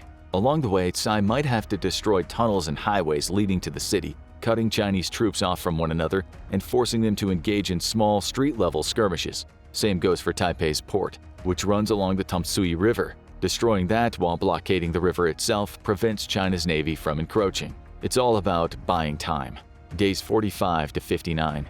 It didn't take long for Biden to convince Kishida of the importance of directly supporting Taiwan. This isn't like the situation in Ukraine, where the US can rely on its European allies to continue funneling money to support the war effort. Taiwan is cut off by a naval blockade. The US, with help from Japan, needs to break that blockade and disrupt the flow of troops to Taiwan's mainland. Over the last few weeks, the US has been sending ships to its bases in Japan, supplementing the equipment there and the 53,000 troops it already has stationed in the country. Its bases such as Okinawa are its focus. That's where a joint naval and air force attack will launch. The US knows that China has more boats in its navy, but it also knows that many of those boats are weak patrol vessels. America has the advantage of sheer tonnage and attack power. At 4.5 million tons, the US Navy displaces around twice the amount of water as China's. Its ships are better, they hit harder, and with the support of ships from the Japanese self-defense forces, Biden is confident that he can cripple the naval assets China has in the Taiwan Strait. The naval counterattack begins. A fleet that includes submarines, destroyers, and 2 of America's 11 aircraft carriers sails toward the Taiwan Strait. Japan ships don't attack directly. Instead, they offer support via their fleet of 36 JMSDF destroyers, each equipped with RIM 162 Evolved Sea Sparrow missiles, or ESSMs, that have a 31-mile range and can move at speeds up to Mach 4, ideal for shooting down Chinese fighters and missiles aimed toward the American fleet. America loses some ships along the way in small skirmishes, but with much of China's naval firepower focused on the Taiwan Strait, it isn't until the United States reaches that patch of water that the naval battle intensifies. American destroyers focus on the smaller patrol vessels that make up much of the Chinese Navy and its blockade, while its submarines infiltrate the waters to engage in underwater battle with China's fleet. Slowly, America's sheer tonnage overwhelms the blockade, creating an opening that enables portions of its fleet to reach the routes that China has established into Taiwan. China can't risk launching missiles against America's ships. It might hit its own transports, killing thousands of its troops in the process. Instead, it becomes engulfed in a combined naval and air battle, its forces equally matched with the US. The objective for the US isn't a complete victory, it's a disruption. Cut off the flow of troops to Taiwan and allow Tsai to execute her plan within the country. Day 60.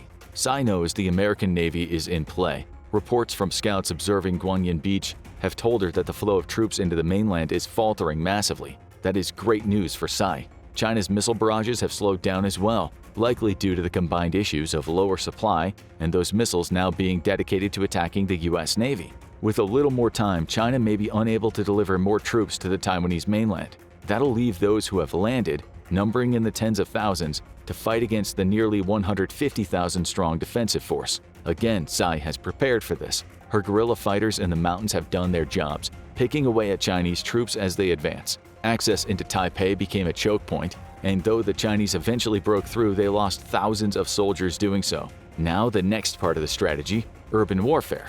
Taiwan has been conducting mock urban street battles for years, with Taiwanese troops simulating China's likely strategies so that counterforces can practice using the city's terrain against them. All of that practice comes to the forefront now. Sandbag barricades have been erected. Munitions to deal with Chinese tanks and military vehicles are prepared. Tsai's army is so well drilled that it knows how to use the city's houses and commercial buildings as cover to launch sneak attacks on Chinese troops unfamiliar with the city's layout. All streets have been evacuated. The frequent drills, including those reported on by Reuters in July 2023, have led to much of the city being evacuated quickly and easily, with Taipei citizens traveling to the relative safety of Taoyuan, Hsinchu County, and Miaoli County. Those who remained have found shelter in the subways or in their own homes. Fighting begins in Taipei itself. The combat takes place street by street. China can't rely on overwhelming numbers here. Frankly, it doesn't have them, thanks to the many obstacles Taiwan put in its way and the Americans doing such a good job of cutting off its route into Guanyin Beach. Chinese troops are also exhausted from the long trek and the constant stress of attacks by guerrilla forces as they attempt to negotiate the mountainous terrain into Taipei. And it's not just the Taiwanese military with which they have to contend. Thousands of civilians have stayed behind in Taipei to join the fight. Many have military training, thanks to Taiwan's mandatory military service. Most have a year of active service under their belts. Younger members of the population have trained for 18 months. Fueled by national pride, they engage Chinese troops along with members of Taiwan's active military. Day 90. The fighting draws out the war far beyond China's expectations. 3 months have passed and Taiwan, aided by the Americans and Japanese, has defended itself well. America has succeeded in cutting off troops and supplies to the Taiwanese mainland, leaving Beijing to rely on the members of the PLA who managed to get into Taiwan. those numbers are rapidly dwindling. Around 100,000 troops made it across before the U.S. Navy got involved. They face similar numbers of troops in Taiwan, along with numbers of trained citizens, and the prospect of America bringing troops to the island is a real possibility.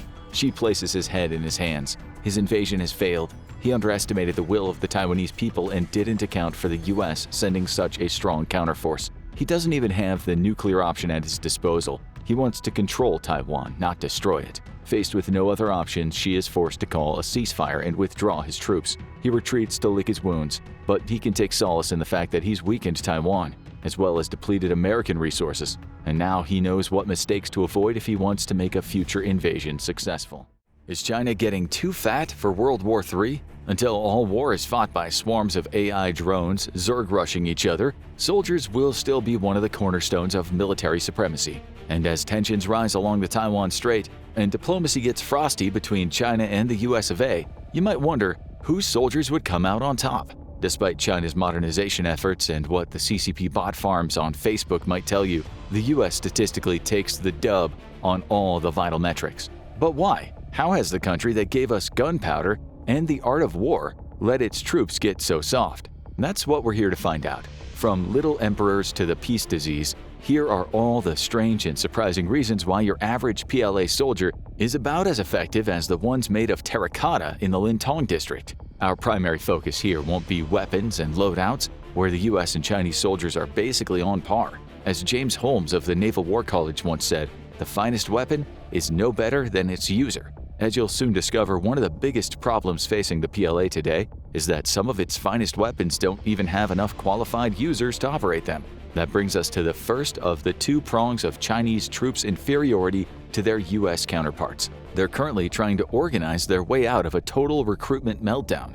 This is the kind of problem that goes so deep in the PLA, economically, culturally, and even physically, that it's going to take one hell of a leader to disentangle it all. And we have reason to believe President Xi Jinping is not up to the task. Let's start with the economic snafus. Regardless of what flag you wave, we know that deep down, it's all about the money, baby. An IISS report in 2023 estimated that the average salary of a Chinese soldier is a quarter of its US counterpart, making it a far less attractive prospect to enlist. From a budgeting perspective, you might argue that lower wages for soldiers is a sound tactical decision. China's military spending has always lagged behind that of the US, even though some figures in the geopolitical space, such as US Senator Dan Sullivan and US Army General Mark Milley, chairman of the Joint Chiefs of Staff, believe that the actual PLA military budget is far higher than the $200 to $300 billion figure often circulated. Lower salaries help a budget stretch further, but this comes at the cost of diminishing the appeal of service, especially when you consider the kind of applicants the PLA is trying to court. The PLA is in the middle of sweeping modernization efforts across the board, from its technology to its strategy and operational structure. Still, we're seeing the rate of technological development outpace the qualifications of the soldiers who need to operate it. Jets and warships are gathering dust, while the PLA scrambles to entice new recruits who know what to do with them.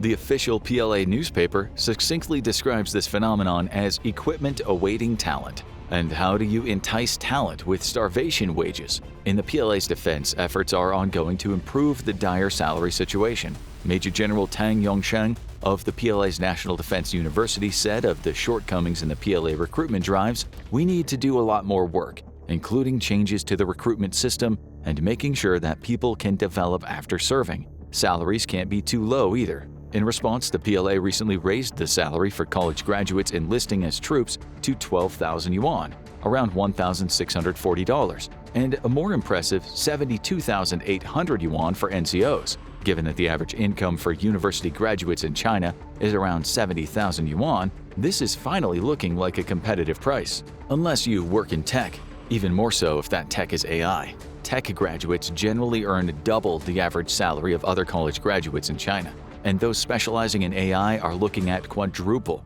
Suddenly, even the raised military salary looks like peanuts when these grads could be making bank in the private sector.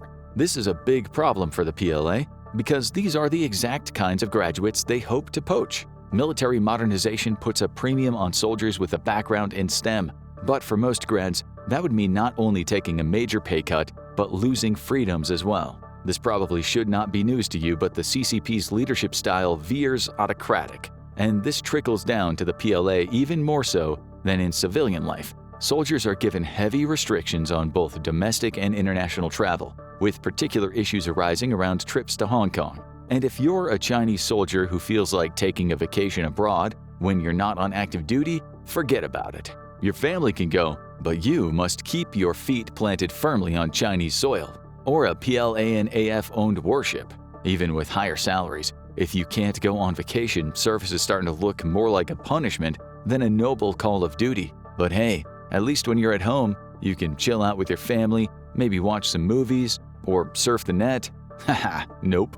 The internet is already heavily restricted for average citizens in China, but if you're a career PLA soldier, you'll likely spend the better part of your life feeling like you're still living at your mom's house with a child lock on your web browser. Out of security concerns, or let's be real here, fears that soldiers will either see information that contradicts the healthy diet of party propaganda they're fed, soldiers will have their internet use heavily policed. This goes double for online self-expression. Soldiers aren't allowed to have blogs. So if you're a loyal PLA troop, but also have a passion for cooking or the outdoors and feel like writing pieces about your recipes or your hiking trips, you're out of luck, buddy. It's one of the central flaws of the current PLA doctrine that they favor party purity over merit in both recruitment and practice. Recruitment policies stress the importance of applicants having a clean political history, which isn't required for the U.S. Army. U.S. soldiers prize discipline. PLA soldiers prize obedience. And while obedience may help you do well internally, where politicking and butt-kissing are prized above all else, in a combat situation, the skilled combatant who can think on their feet and make on-the-fly decisions based on their operations awareness will always beat the soldier whose highest achievement is always doing what they're told. Educated and likely by extension independent and opinionated, people aren't lining up to have their speech suppressed by a party-poisoned military. Then again, when you hear the way a lot of PLA veterans talk about their time in the military, you start to understand why the CCP's propaganda machine isn't eager to let its soldiers speak their minds. According to China's Leadership Monitor, China has seen an uptick in protests from PLA veterans groups who have felt left out in the cold by the increasing absorption of PLA military leadership into the party under the power-hungry Xi Jinping. The United States could also stand to treat its veterans better, but the mistreatment of people who once served in the PLA is in a different league. In many cases, support structures are pitifully inept, and military benefits are left in the hands of local governments across the country rather than the central government. This has turned being a veteran into a kind of zip code lottery. With veterans out in the countryside, where the local governments are far less flush with CCP cash, getting as little as 400 yuan, or a measly $60 a month. These veterans have had extremely harsh words for their treatment. Perhaps the most inconvenient for Xi and his party is the assertion that veterans have been treated like donkeys slaughtered after they're too old to work a grindstone. This runs directly counter to the carefully manicured party narrative that veterans of the PLA are revered and well taken care of, when it seems that these people are discarded as soon as they outlive their usefulness. All these factors in the PLA seem like an extremely unattractive career path for the kind of talent they're seeking. Poor wages, a life of restriction, and a $60 check in the mail once a month for their trouble afterward. In the US, the Army does a far better job courting these highly qualified individuals, with a firm goal of recruiting 1/3 of college-educated individuals by 2028. It also seems that the US military has a more tangible and workable plan to achieve this too. Massive funding increases for recruitment and advertising for its higher-tech career opportunities, complete with recruiters highly qualified in those subjects. Specifically, they're creating 2 new dedicated roles, a new warrant officer position and a new enlisted MOS 42T, which will focus entirely on targeted and data-driven talent acquisition. For those of you who have the skills the US needs, you won't need to go to them. They're likely to come to you. These departments have been exploring the recruitment possibilities in less typical epicenters for military recruitment and offering incredibly attractive enlistment bonuses of up to $50,000, more than your average PLA soldier would see from literally years of service. However, China's difficulty in mustering up top-tier talent for the PLA actually goes a lot deeper than its current policies. They're trying their best to pick out a better wallpaper pattern in a house that has black mold and a termite problem, because the degradation of the quality of the PLA soldiers also has its roots in far more deep-seated cultural issues than just bad salaries. Despite the fact that the PLA needs educated, qualified people more than ever, To make their modernization plan more than buying billions of dollars worth of huge shiny paperweights, the cultural perception in China is largely that being a soldier is a kind of a hick job.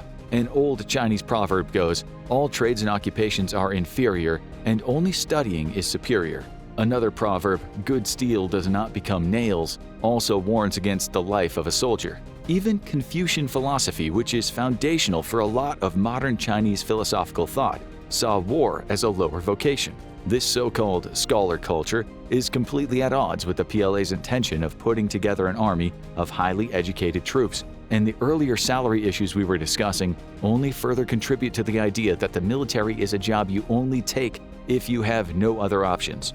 But it isn't just the private sector in China that's poaching the kinds of people the PLA would love to count among their numbers. It's the private sector abroad. The US, for example, has even better private sector pay than China. On average, even a trucker, one of the classic blue-collar jobs, will make 5 times in the US what they would in China. Couple that with the fact that educated people tend to be more independent and free-thinking, traits that, to point the obvious out, don't exactly have a premium in an autocracy, you start to see the phenomenon of brain drain emerge. In other words, China's migration statistics are in the net negative. They're losing more people to other countries than they're gaining. And the people they're losing tend to be the exact kinds of people that they want flying their jets, manning their high-tech warships, and helping them develop sophisticated military AI programs. As is often the case, China's loss is America's gain here, much to the frustration of Xi Jinping. Despite its propaganda, China is also just as susceptible to a trend we've seen sweeping the rest of the world. Gen Z just aren't as interested in enlisting. A social phenomenon popped up in early 2020 known as Tang Ping, or lie flat. While not specifically about the military, Tang Ping served as a general societal protest from the youth about the expectations placed on them by a society that demands overwork and overachieving. China's Gen Z aren't feeling driven to seek the same fast-paced lives of many of their ancestors, and becoming a part of the party machine by way of the PLA is the last thing they want to do. Naturally, the CCP clamped down hard on the Tang Ping movement, only furthering the need for its very existence in the first place and further alienating them from the younger generations they so desperately needed to join the PLA. When it comes to the problems suffered by the soldiers in the PLA, you can often find the cause by looking back at questionable policies of the CCP's past. One infamous piece of legislation that's had an absolutely ruinous effect on the soldiers of China is the one-child policy, which ran from 1979 to 2015 in hopes of curbing rampant overpopulation in the country. This has resulted in what experts have called the Little Emperor phenomenon. We're looking at multiple generations of only children, far more coddled by their parents in a way that's likely made them significantly less tough than the soldiers coming from large families of generations past. Families are also less likely to approve of their one and only child shipping off to war, especially in our current era of heightened military tensions. China has seen the same hit taken to military families, meaning that these families are getting smaller and their military traditions are closer to being phased out. Obviously, this is no bueno for the state of China's soldiers. There aren't as many of them, and the ones that are there are total mama's boys. However, the problem goes deeper than temperament. A lot of people in the prime generation for military enlistment may not even meet the physical and mental requirements to make the cut. Over 50% of Chinese adults are overweight or obese, a disqualifying factor for military service. Like most places in the developed world, this uptick of obesity is likely a result of a sedentary lifestyle, encouraged by long office working hours and the consumption of a lot of cheap processed fast food. Again, as a result of having little free time outside of work to cook proper meals. But it isn't just a problem with body weight, it also extends to general physical aptitude. In a recent study at a prominent university in China, 60% of people tested in a sample study couldn't pass a basic physical exam. Given that this test was taken at a university, i.e. the place where the educated people that the PLA wants to poach are, it shows a grim prospect for the PLA. Even if qualified people with degrees in tech do have an interest in military work, they might not pass the physical. Another big setback for the PLA, even if their recruits pass the physical, is that basic training is revealing cracks, both in the systems at play and in the literal bones of their troops. That's right, internal reporting from the PLA has shown that Chinese recruits are suffering a greater number of stress fractures in basic training. For those lucky enough to have never experienced a stress fracture firsthand, stress fractures are tiny but extremely painful cracks that can appear in the bone after strenuous repetitive motion. Anyone can get them, but you have a greater chance if you're overweight or have poor form in conducting certain exercises. It doesn't bode well for the prospects of Chinese soldiers if basic training is wrecking them to such an extent. The US military has already developed a countermeasure for this. One program for this very purpose is the Future Soldier Preparatory Course, which is a multi-week course that essentially trains future applicants in a way that makes them get more out of future training, both physically and academically. To their credit, the US Army has historically been extremely flexible and light on its feet with adjusting to societal and demographic changes. The same cannot be said for the PLA. An April 2022 Chinese defense paper put it far more bluntly than we ever could, saying, "Young recruits don't know what they'll do after enlisting. Military authorities don't know what units need, and units don't know what new recruits can do. Yikes." But it's more than just physical health and aptitude and fitness. Being a soldier is an extremely mentally taxing job. You're liable to find yourself in some of the most stressful and high-pressure situations in the world. In other words, you ideally will be just as mentally honed as you are physically. Sadly for the PLA, this doesn't appear to be the case for their soldiers. A whopping 25 to 30% of PLA members report suffering from psychological problems. Particularly affected were soldiers in the missile force, who spend a lot of time isolated underground in missile silos. You have to ask yourself, if you're a financially mobile tech graduate from Beijing's elite Tsinghua University, would you rather be going mad in a missile silo for a meager PLA salary or soaking up the sun and venture capital investments while piloting a startup in Silicon Valley? Seems kinda like a no-brainer, doesn't it? The only kind of people who would end up with these jobs, looking at it from this framework, are suckers who don't know any better. This explains why, despite granting around 8,000 degrees a year, Tsinghua has reported only around 16 graduates joining the PLA every year since 2006. Recently, it's gone as low as 12. That equals a lot of equipment that's still very much waiting for its talent. And making all this even worse is that the turnover from these high-priority recruits is appalling, even when the PLA manages to get them. One incentive structure put in place to help attract these applicants was a guarantee of a good state sector job after they served a preordained amount of time in the military. The problem was that most of these candidates would only stick around for the absolute minimum time needed to qualify for that cushy state job for which they were promised preferential treatment. In the words of Ken Allen, a former American Air Force officer who studies PLA personnel issues, there are more incentives to leave the PLA than to remain in it. Retention issues like this don't even affect high-priority candidates. We can see problems in Chinese soldiers all the way down to the rank and file. In 2020, of the 400,000 recruits who volunteered to be enlisted, there was a reported uptick in troops that outright refused to actively serve when called for, despite the risk of harsh penalties. What good is the PLA having all the soldiers in the world if, when push comes to shove, they won't actually do any fighting? In late 2022, PLA soldiers reported an increase in feelings of nervousness, anxiety, and fearful emotions as tensions rose with India and combat exercises suddenly ramped up. The print, when observing these heightened combat exercises, saw a shocking lack of preparedness for the scenarios they were facing. In their words, "We noticed that the Chinese soldiers were in constant need of medical evacuation and care while being posted at high altitudes and extreme cold, which was a first for them. In our assessment, the Chinese were forced to do a faster rotation of troops because the soldiers could not stand long deployment in such extreme conditions. When it comes to the heat of combat, PLA soldiers don't appear to be equipped to enter the kitchen. Everything so far has been an exploration of why China can't seem to get the best of the best to steer its modernizing military in the right direction. But what about the soldiers they've already got in the bag? What makes them so horrifically unprepared compared to the soldiers the US Army has to offer? Well, first and foremost, it's because the PLA and the CCP above it are shockingly corrupt. This is hardly new. Back in the 1990s, when the PLA was undergoing its first modernization push after the collapse of the Soviet Union, bribes were passed around like party favors. Poor families bribed PLA officials to get their children enlisted, and rich families did the opposite, bribing officials to keep them out of the army. There were stories at the time of corruption being so rampant that luxury cars like Jaguars and Porsches were seen driven around with official PLA license plates. The people involved were certainly getting richer, but were the soldiers getting better? Hell to the no. From 2013 to 2015, a mere 2-year period, PLA Daily announced that the government had investigated, quote, 4,024 officers with the rank of lieutenant colonel or above, including 82 generals, for corruption concerns resulting in 21 removals, 144 demotions, and 77 reprimands. What kind of crimes are they committing, you ask?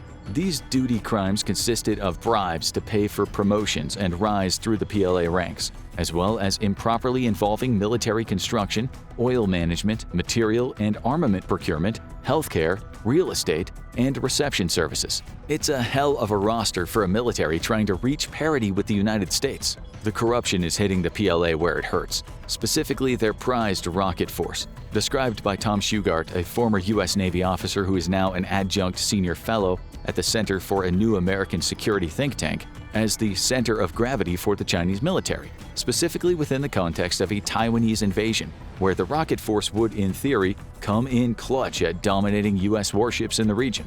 However, the rocket force is seemingly plagued by a Three Stooges level of farcical corruption, and it's turning what could have been the PLA's trump card into just another joker.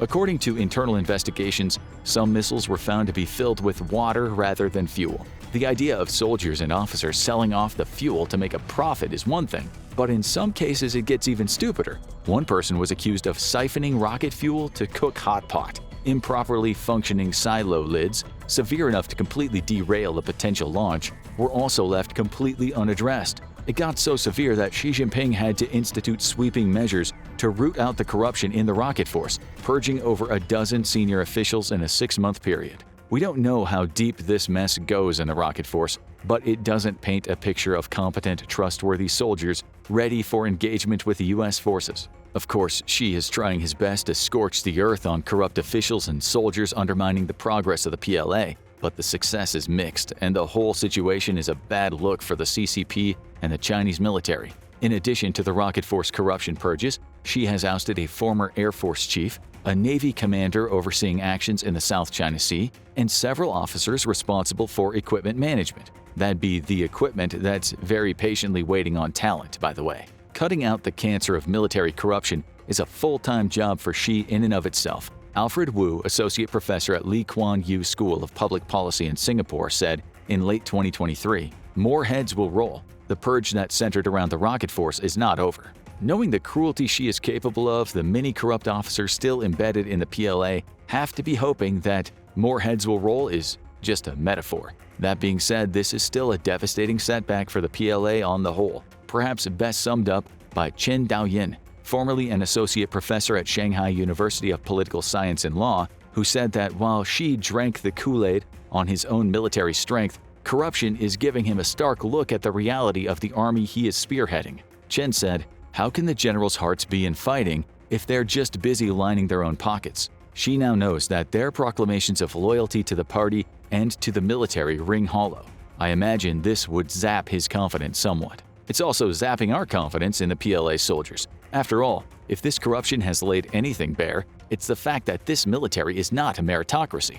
The prevalence of bribes and cronyism makes its upper echelons feel more like a mafia family than a functioning army. And this trickles down. Despite his purges, Xi is not immune to his own forms of corruption. For example, he ousted officers loyal to former leaders and vocal opponents of his planned invasion of Taiwan. He even sentenced former Air Force General Liu Yashao to death for his anti-war positions while stacking the upper rungs of PLA with toadying loyalists, once again choosing obedience over aptitude. Of course, no discussion of major flaws of PLA soldiers is complete without exploring the peace disease, a pithy and incredibly dystopian turn of phrase from President Xi that describes the PLA's lack of real military experience. This lack of experience is generally one of the key deciding factors in whether a military force is a paper tiger or a face-eating 500-pound Bengal. Xi and other PLA power players have made no secret of their fear that the PLA isn't ready for the intensity of modern combat, and as such may crumple under pressure when the shooting starts. Like most strongman autocracies, China never gives up an opportunity to posture its supposed military might. But underneath that bluster is the subtle fear that the PLA in a real mass combat scenario may have all the staying power of cotton candy in a shallow puddle. One of the United States military's greatest advantages is not only having a vast wealth of military experience, but also internalizing lessons from real combat scenarios that they can use to build more realistic training scenarios from the bottom up. This, by the way, is another huge problem for the PLA, but we'll get to that later. If China does indeed have a peace disease, then the US has a war disease, which is a bad thing in most cases, but it gives them huge advantages in this arena. Since 1941, the US Army has been able to hone its skills in World War II, the Korean War, the Vietnam War, Panama, Grenada, the First Gulf War, Kosovo, Iraq, and Afghanistan, not to mention global peacekeeping, assisted regime changes, and anti-terror initiatives that have made both conventional and unconventional warfare intimately familiar territory. Even in cases that are widely looked at as failures for the US, like the Vietnam War, they have been invaluable teachers, thanks to the US military's analytical learning process. In short, compared to the sheltered forces of the PLA, it's damn near impossible to throw something at American soldiers that they or their brothers in arms haven't seen before. This gives them a leg up for both operational and strategic knowledge tailored to the needs of thoroughly modern warfare. Compared to this, the PLA approach of still entertaining Maoist asymmetric combat doctrine like the human wave feels laughable in its inapplicability to modern combat compared to the far simpler, if more bloody and primitive, era of China's Red Army glory days. The last real war that China was involved in was the month-long Sino-Vietnamese War in 1979, which was accented by mostly small skirmishes here and there. Because of all of this, a shocking proportion of China's top military leaders are armchair generals who have never seen actual combat. Lieutenant General He Lai, who once led a PLA regional command and was deputy head of the Academy of Military Science, said in a 2023 interview with The Economist, "I've been a soldier for more than 50 years, and I've never been to war. But we can't go to war to increase our combat experience, right?" If coining peace disease wasn't enough, Xi Jinping himself has given some of the most brutal criticisms of the state of the PLA, its commanders, and its soldiers, lumped under the umbrella terms the 2 inabilities and the 5 incapables. Because lumping it together into the 7 inabilities somehow feels even more humiliating. These are what Xi categorized as the greatest obstacles to his stated goal of reaching military modernization by 2035 and becoming a world-class military by 2049, the centennial of the communist takeover of China. The 2 inabilities are the PLA's inability to fight a modern war and its officers' inability to command. The 5 incapables refers to Xi's criticisms that some commanders are unable to properly judge situations, understand the intent of their superiors, deploy troops, make operational calls, and deal with the unexpected. This list kinda makes you wonder what Xi even thinks the PLA can do. In 2018, the PLA Daily echoed Xi's sentiments and went on the warpath against the weaker members of the PLA, accusing them of neglecting their combat training and being too weak or incompetent to fight. And given everything we've seen here, it's hard not to take the PLA Daily at its word for once on this particular issue. Because the PLA soldiers and officers lack discipline and cohesion, that same lack of cohesion has traveled upwards, manifesting in a chronic inability to successfully conduct joint operations between military branches. In this area, US soldiers and command structures easily run circles around them. Today, the exemplary case of a PLA joint operation is the amphibious landing to capture Yijiangshan Island from Kuomintang forces, which occurred in, drumroll please, 1955, when Chairman Mao was still in power. Having a party-controlled military, with the PLA reporting to the CCP's Central Military Commission and political officers second-guessing the work of military commanders, on top of this, dooms the PLA to be mired in the petty political aspirations of the CCP, holding it back from reaching its full potential.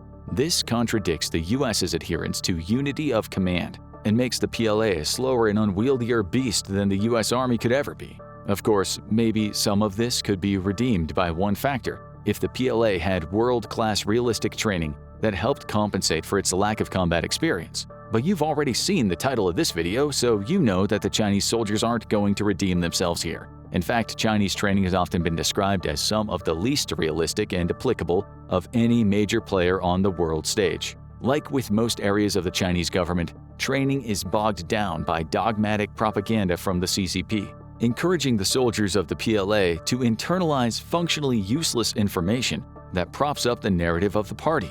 Many from both inside and outside of China have criticized the formalism of PLA training methods, arguing that the methods used are more for ornamentation than actual pragmatic use. Despite its efforts to improve here, the PLA has admitted that there is, as quoted, a large gap between the PLA's level of training and the requirements of actual combat. Cheating is also rife, undermining the value of even the more useful exercises and placing more doubt on the competency of every PLA soldier in service. In the last few years, changes have been made to make the red-blue training scenarios more reflective of the inherent unpredictability of war, and the addition of night operations and adding multi-service concurrent objectives to training operations is a positive sign. If the PLA can implement a more realistic and practical training system, they may be in there with a chance. But even this might take an additional generation of soldiers before it starts paying dividends in any noticeable way. All this raises the question, what happens when Chinese soldiers end up in an actual combat situation outside the heavily controlled circumstances of PLA training? To explore one particularly upsetting example, you don't need to look any further than an incident that occurred in Sudan in 2016 during a violent civil war between the country's president, Salva Kiir, and his rival, Riek Machar. Chinese soldiers working as UN peacekeepers were meant to be protecting refugee camps and, well, keeping the peace for the sake of civilians in embattled South Sudan. But they largely remained at the fortified bases in order to avoid potentially putting themselves in danger. This would be poor form all on its own. Still, when militants began attacking the fortified bases, killing 2 of the Chinese peacekeepers in an artillery strike, the remaining ones abandoned their posts, leaving their equipment, guns, and ammunition. At the same time, a large number of civilians and Kiir's forces were slaughtered. This drew understandably heavy criticism from human rights groups like the US-based Center for Civilians in Combat, and also cast serious doubt on whether these Chinese soldiers could even be considered competent. It goes without saying that the Sudanese insurgents' power isn't even close to what the US military is capable of. It's hard not to speculate that in a hypothetical skirmish against US soldiers, PLA troops might once again fold under the pressure. All of the above has had an understandably acidic effect on the morale of PLA soldiers. Their contrived command structures and corrupt superiors leave them adrift, and their poor salaries, lack of tangible experience, and largely unrealistic training scenarios leave them as a poor foe for the superior soldiers of the US military. Oh well, at least there's always nukes. Imagine the worst-case scenario. Years of simmering tensions come to a boil, leading to the United States entering a full-blown war with China. Of course, the rest of the world has to get involved. These are 2 powerhouses with massive geopolitical influence locking swords, leading to war engulfing the globe, and China is losing. Despite its massive military modernization program, China and its allies can't compete with the combined forces of the US and the many other countries that want to limit China's hold over the world. Beijing gets desperate, but it has an ace up its sleeve, a stockpile of over 410 nuclear weapons, according to the Arms Control Association, that it can launch at any time. Staring defeat in the face, China has to consider the unthinkable, launching a nuclear weapon. But what would that nuclear launch look like? Before we can answer that question, there is just one thing standing in Beijing's way. For decades, China has operated a no first use or NFU policy that says it will only use its stockpile of nukes if another country were to use theirs on it first. As recently as August 2023, the country's Director General of the Department of Arms Control, Sun Xiaobo, affirmed this policy created in 1964 that states that China commits not to be the first to use nuclear weapons at any time and under any circumstances. That would make it seem like the only time China would use nukes was if another country got desperate enough to launch against it. But the Royal United Services Institute, or RUSI, revealed some startling information in October 2023. China's NFU policy may be no more. In a document outlining its plans for creating a new global order, the proposal of the People's Republic of China on the reform and development of global governance, all mentions of Beijing's NFU policy were strangely absent. This was a first for China. Every similar policy it has produced made sure to mention the NFU, likely as much for propaganda purposes as anything else. And given the great detail that Beijing went into for every other aspect of the policy, it's unlikely that the NFU omission was an oversight. This was a statement of intent. While China used the proposal to demand that the entire international community oppose the threat nuclear weapons present, it failed to do so itself. And with the Pentagon reporting that China has ramped up its nuclear weapon program, it's anticipated Beijing will have 1,500 nukes by 2035. That can only mean one thing. If China feels threatened enough, it may launch a nuclear attack without any nuclear provocation.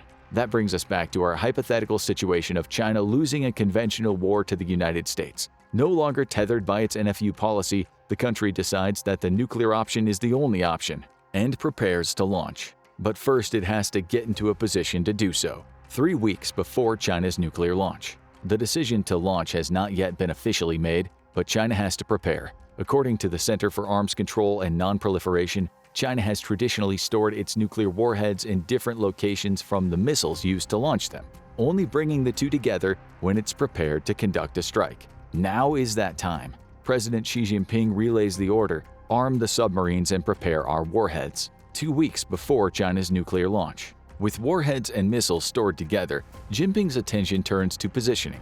He's actively engaged in war with the United States, and he has to be clever to ensure as many of his nuclear deployment options are available when it's time to strike. China's first action will be to mobilize its DF-41 ICBM with an effective range of between 7,500 and about 9,300 miles. The DF-41 is one of the most powerful missiles in the world.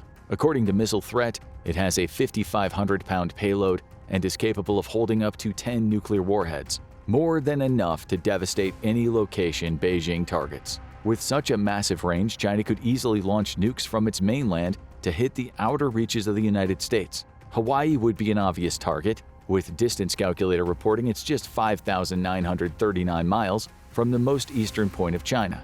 That's well within the DF-41's range. But Hawaii would not likely be the only target. China could easily hit huge swaths of the continental US with launches from its mainland. But it gets worse. The DF-41 may be mobile.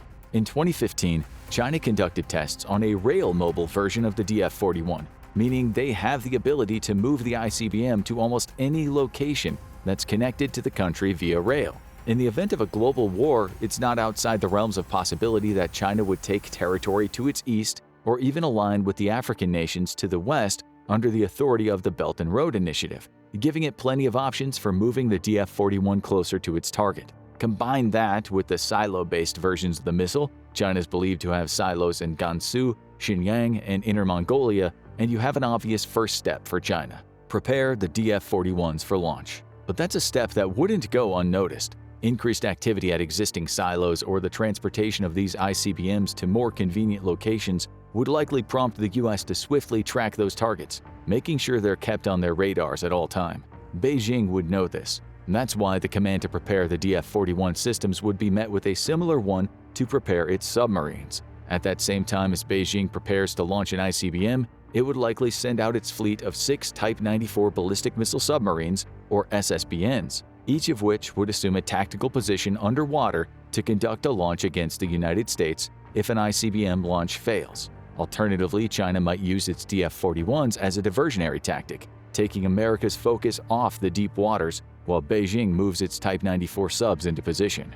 Each of those submarines can carry 12 of China's JL-2 submarine-launched ballistic missiles, or SLBMs, which according to Missile Threat reports have a maximum range of 4,970 miles. China likely wouldn't want to push its SLBMs to their maximum range, meaning the subs would have to take up positions south of Japan to enable an attack on Hawaii, or if Beijing's feeling especially confident, it could move the subs to the shores of Hawaii to enable a strike against the US mainland. Every JL-2 missile, remember there are 12 on each sub, can be armed with a 1 megaton nuclear warhead that the Korea Times said would be 67 times more powerful as the one that the US dropped on Hiroshima. Alternatively, China could arm each JL-2 with up to 8 multiple independently targeted reentry vehicles, or MIRVs, giving it the ability to strike multiple targets with smaller bombs if it wanted to go for a scattershot approach. Still, those subs have a limited range. Odds are that they would only be able to get into striking distance of America's northeast,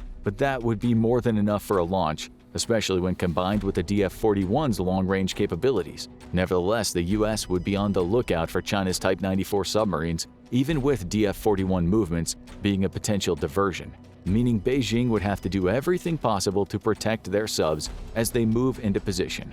Enter the Xi'an H-6. It's believed that the People's Liberation Army, or the PLA, has access to up to 231 H-6 bombers, with variants available for maritime battles and nuclear bombing. The latter can carry air-launched ballistic missiles, with military today pointing to the CHAS X-13 as the most likely candidate. With its 1,864-mile maximum range combined with the H-6's 3,728-mile flight range, China could just about get these bombers close enough to the US to launch a nuke, though the bomber would be practically dropping out of the sky by the time it did.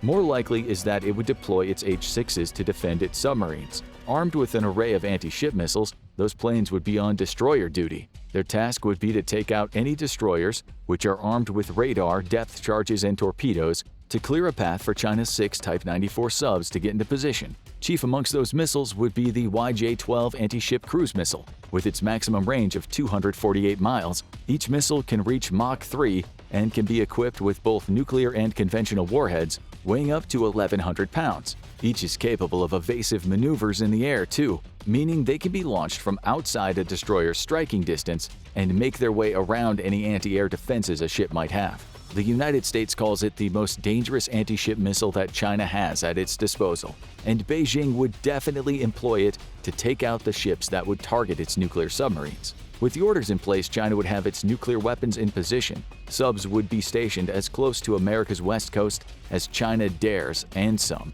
though likely not at all, if its DF-41s would be ready to launch. All the while, China's Navy would be cooperating with its Air Force to keep its subs safe, all ready for an eventual launch. 2 weeks of preparation sees China get its equipment into place. Finally, China reaches the day of the launch, 24 hours before China's nuclear launch. In the 24 hours before the launch, China's President Xi Jinping will be on high alert. He won't have slept. He'll know that what he intends to do will break every policy that China had so steadfastly held in the years leading up to the war. The removal of its NFU statements from its October 2023 policy report will be little solace as he watches and waits. Perhaps he won't have to launch. Maybe the tide of war will start to turn in China's favor, or the US will propose a ceasefire. China might win back territory it has lost, allowing Jinping to refocus on conventional fighting. But no positive news comes in. Jinping's generals all agree China is losing this war. If only it were fighting the United States one-on-one, the story could be different, but it isn't. Depleted by its war in Ukraine, Russia isn't as strong an ally as China had hoped it would be.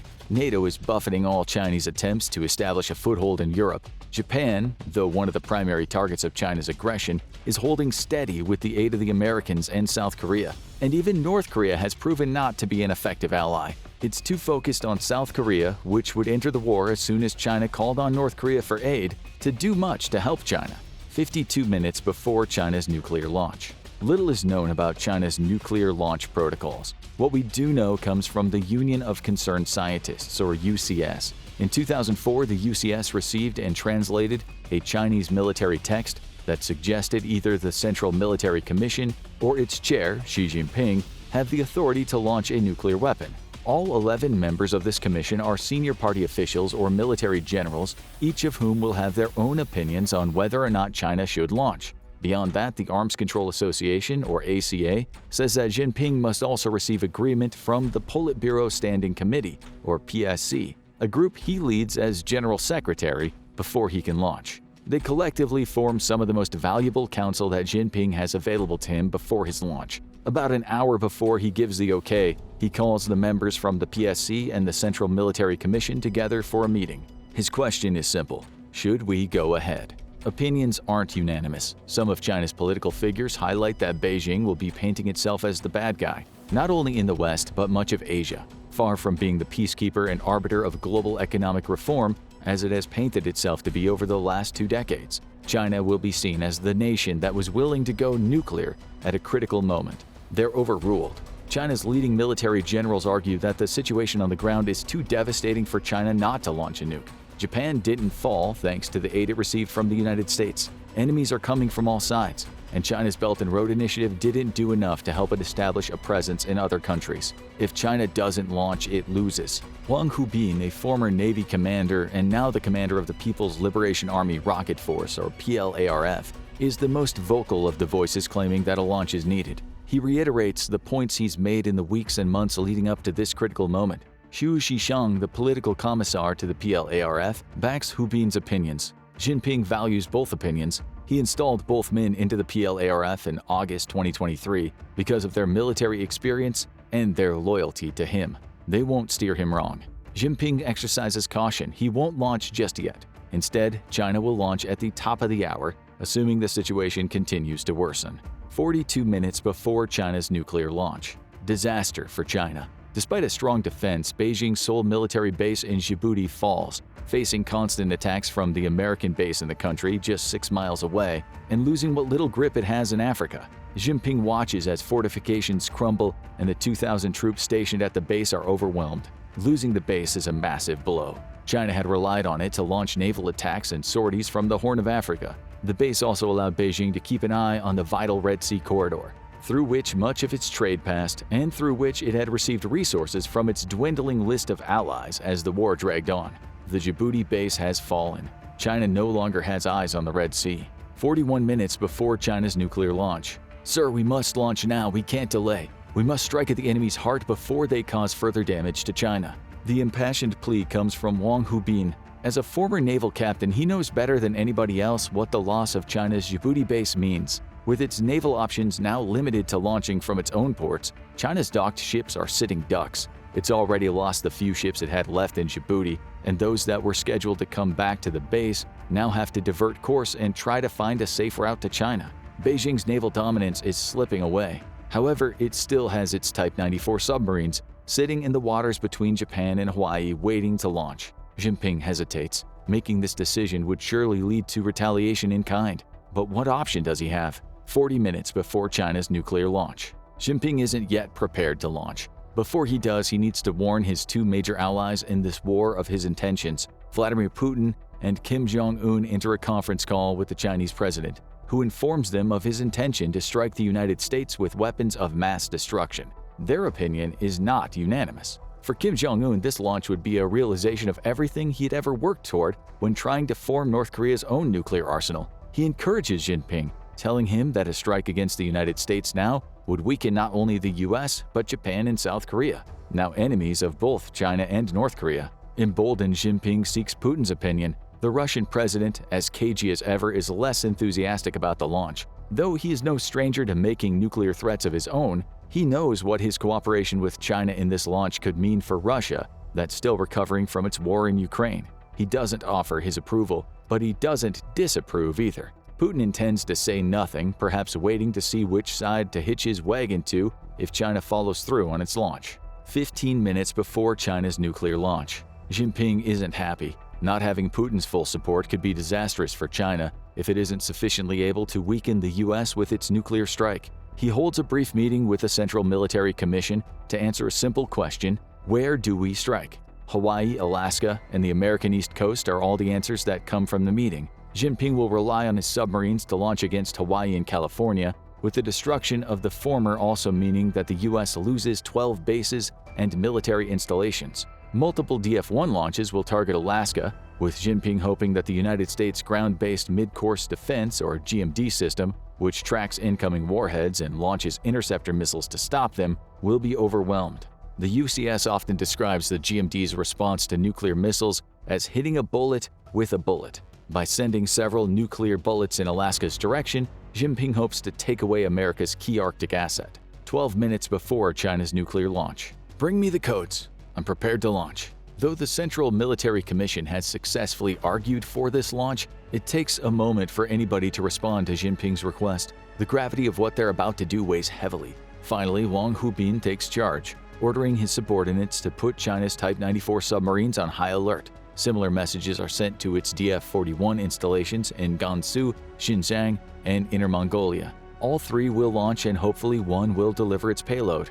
Hubin personally delivers the briefcase containing China's nuclear launch codes to Jinping's desk. The room stands in silence as Jinping pores over the documents. He selects the specific bases in Hawaii, California, and Alaska that China will target, as well as which of his nuclear delivery options he'll use for each. Finally, he confirms the codes for each launch, delivering them to Hubin, who is tasked with relaying them to Beijing submarines and missile silos. There is no way to cancel the launch unless Jinping chooses to cancel. 5 minutes before China's nuclear launch. Encrypted nuclear codes are sent to the 6 Type 94 submarines stationed near American waters, as well as to its trio of nuclear missile silos. Along with those codes are instructions, also encrypted, that detail who should be targeted with each missile, which nuclear warheads should be loaded onto the missiles, and when the launch should occur. Verification takes place. Though we know little of China's policies in this area, the military personnel who receive the orders likely need to confirm that the codes they've received are real. That confirmation comes through. China's DF-41 missile silos prepare for launch, with its submarine commanders ordering their troops to do the same. The PLA's Air Force mobilizes its H-6 pilots once again. They're responsible for making sure nothing on the sea can interfere with launches from China's subs. All the while, the commands are re-authenticated. 1 minute before China's nuclear launch, boxes are opened in China's missile silos and submarines. They contain keys, which are handed to the most senior personnel at each location.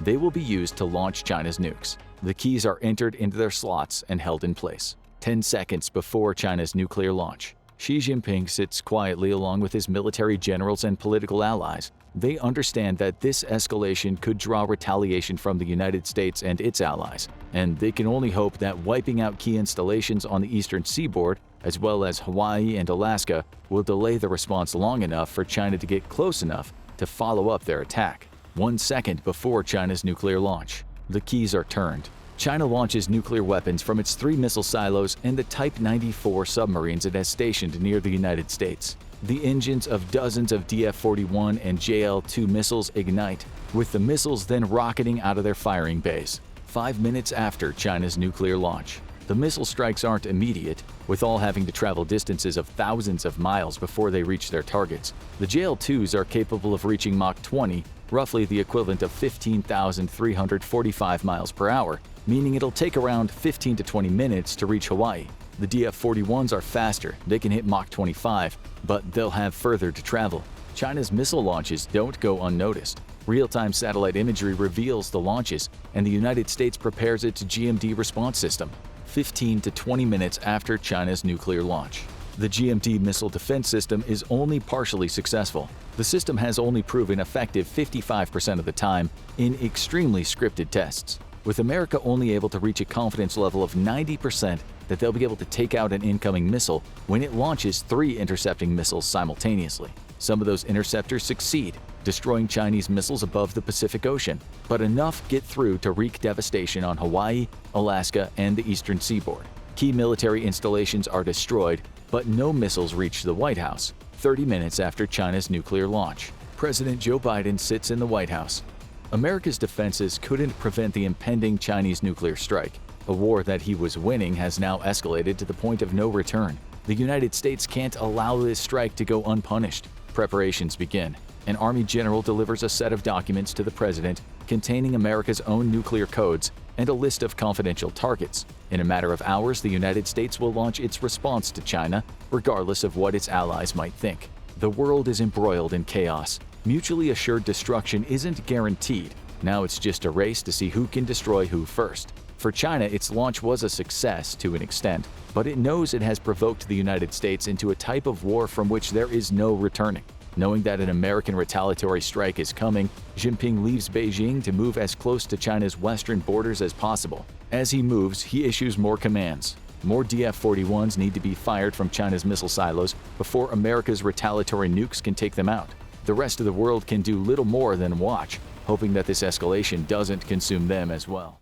Good news. The US and China are headed straight for a military clash, which means you'll soon be drafted, and Call of Duty will have new material for at least 20 more sequels. But while China's facing an uphill battle against the United States military, some of the weapons it's bringing to the fight are a grave threat to American forces. YJ-12, YJ-18, and YJ-21 Eagle Strike anti-ship missile. The YJ-12 is China's standard anti-ship missile, and in a not-so-subtle nod to its intended targets, the missile was named Eagle Strike for its projected role in smashing American ships to pieces.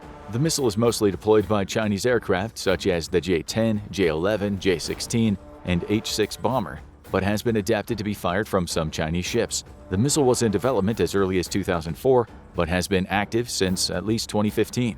The YJ-12 is known to have been adapted to be fired from coastal launchers stationed along China's illegally reclaimed islands in the South China Sea. As a primary line of defense versus U.S. surface action groups, the YJ-12 is a very capable missile with a range of around 300 miles and packing a warhead between 450 to 1,100 pounds. In every way, the YJ-12 is a significant upgrade over the aging American Harpoon anti-ship missile, which still makes up a significant amount of U.S. anti-ship firepower.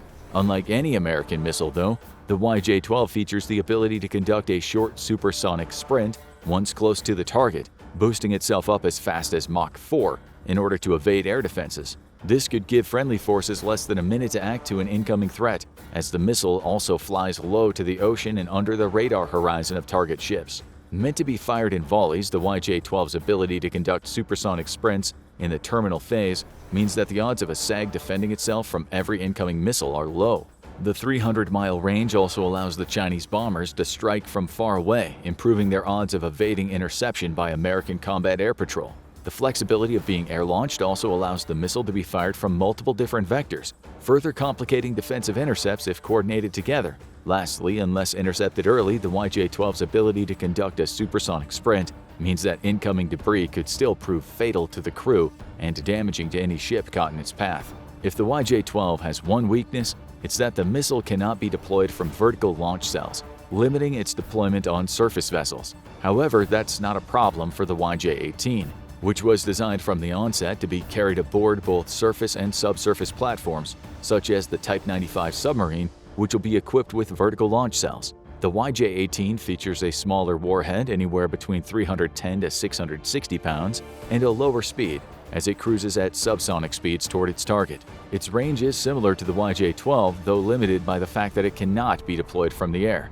Like the YJ-12, though, the YJ-18 also conducts a supersonic sprint of up to Mach 3 when fired in anti-ship mode. The missile is widely believed to be heavily based on the Russian Caliber design, which might be bad news for China and good news for the U.S., as American-made Patriot air defense systems have shown in Ukraine. U.S. forces can easily intercept Caliber cruise missiles, though these are fired in high land attack trajectories and not in the same flight profile as an anti-ship missile would be. However, one thing that Patriot's operation in Ukraine has proven is that U.S. missile defense capabilities are likely far more formidable than we have previously been aware of. That's why China has gotten to work on a newer generation of anti-ship missiles, and leading the charge is the YJ-21. This hypersonic missile is almost a complete unknown. We have only Chinese military handouts for information, and, well, China has been known to greatly exaggerate capabilities at times. Much has been touted about the new generation of hypersonic weapons, with claims that they are unstoppable and unkillable by any air defense system in the world.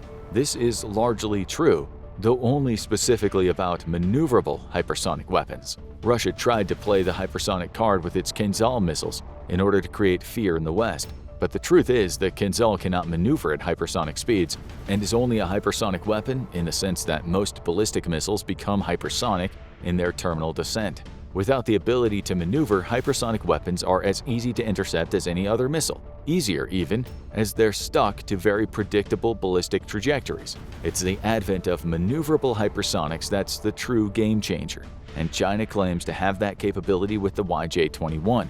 However, modern hypersonic weapons are increasingly expensive weapons, with a very real possibility that America's current efforts could end up producing a $100 million hypersonic missile.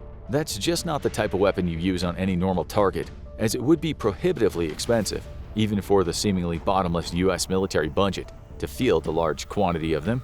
However, if China has truly created a modern, maneuverable hypersonic missile, then the price tag could be well worth it to sink a multi-billion-dollar U.S. aircraft carrier. Star Shadow Combat Drone. The future is drone.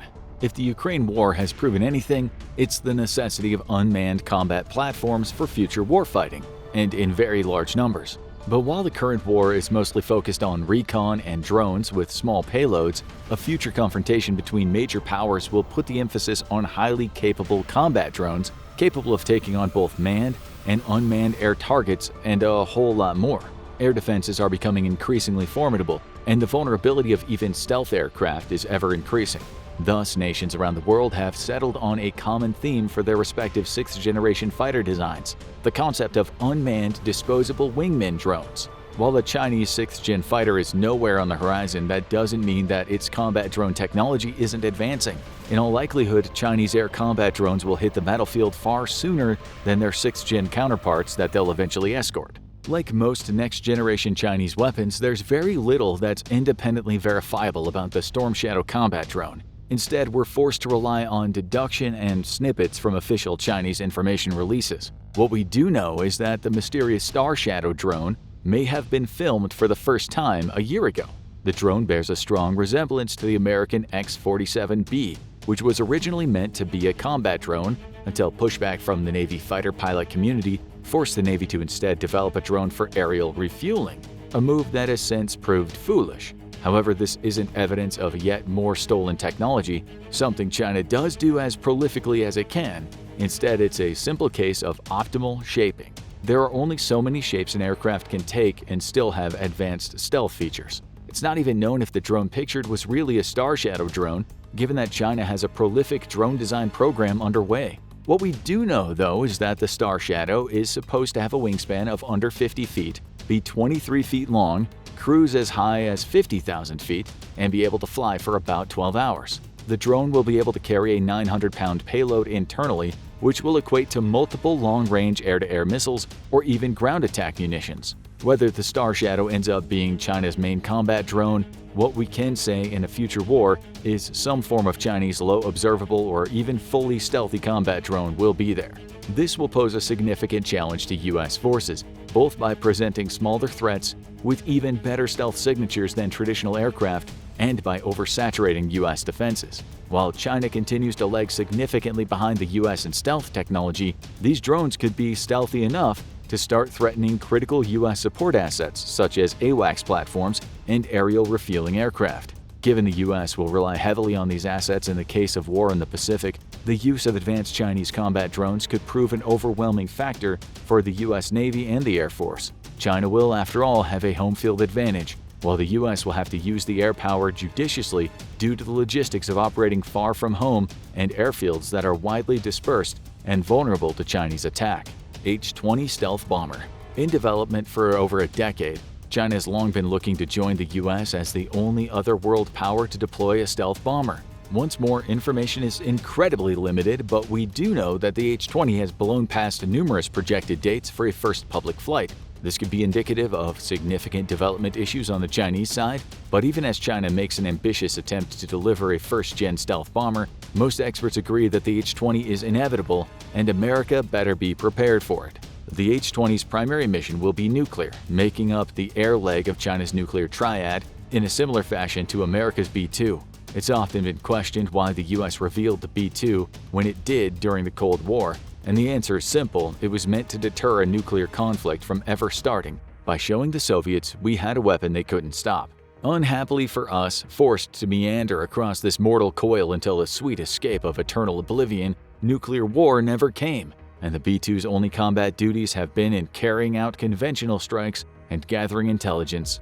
And it's in this role that it'll be the most dangerous to U.S. forces. The B-2 might be over 40 years old, but the aircraft is still incredibly survivable, even against modern air threats. If China manages to build an aircraft that approximates the capabilities of the B-2, the U.S. could be in real trouble. China's H-20's real primary mission would inevitably be the targeting and destruction of American air defense nodes and radar installations, taking on an anti-ship role in the Pacific to knock out U.S. air defense vessels. This would leave U.S. carriers extremely vulnerable to conventional anti-ship attacks. However, with a range comparable to the B-2, the H-20 could easily carry out conventional attacks against naval installations in Hawaii, Guam, and Diego Garcia. Such a surprise attack could be devastating for U.S. leadership and command and control, especially if such a strike were to hit, for example, the Pacific Fleet headquarters. We don't know any specifics about China's H-20, but we do know that it'll have a flying wing design similar to America's B-2.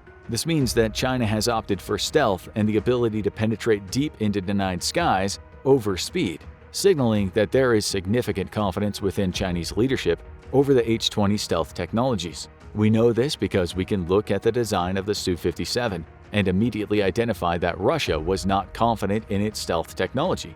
Thus, the Su-57's designed with frontal aspect stealth and thrust vectoring, clearly indicating the aircraft is meant to get in close and dogfight, rather than strike from afar like American stealth aircraft. The fact the H-20 will sacrifice speed for stealth should be a warning sign for the US military. If America has one advantage, though, it's in the deployment of stealth aircraft. It's been operating stealth aircraft for half a century now, making it the most experienced in the world in this field. This means that the US has likely carefully considered the question of how to defend from stealth threats, knowing that the advent of adversarial stealth capabilities was inevitable.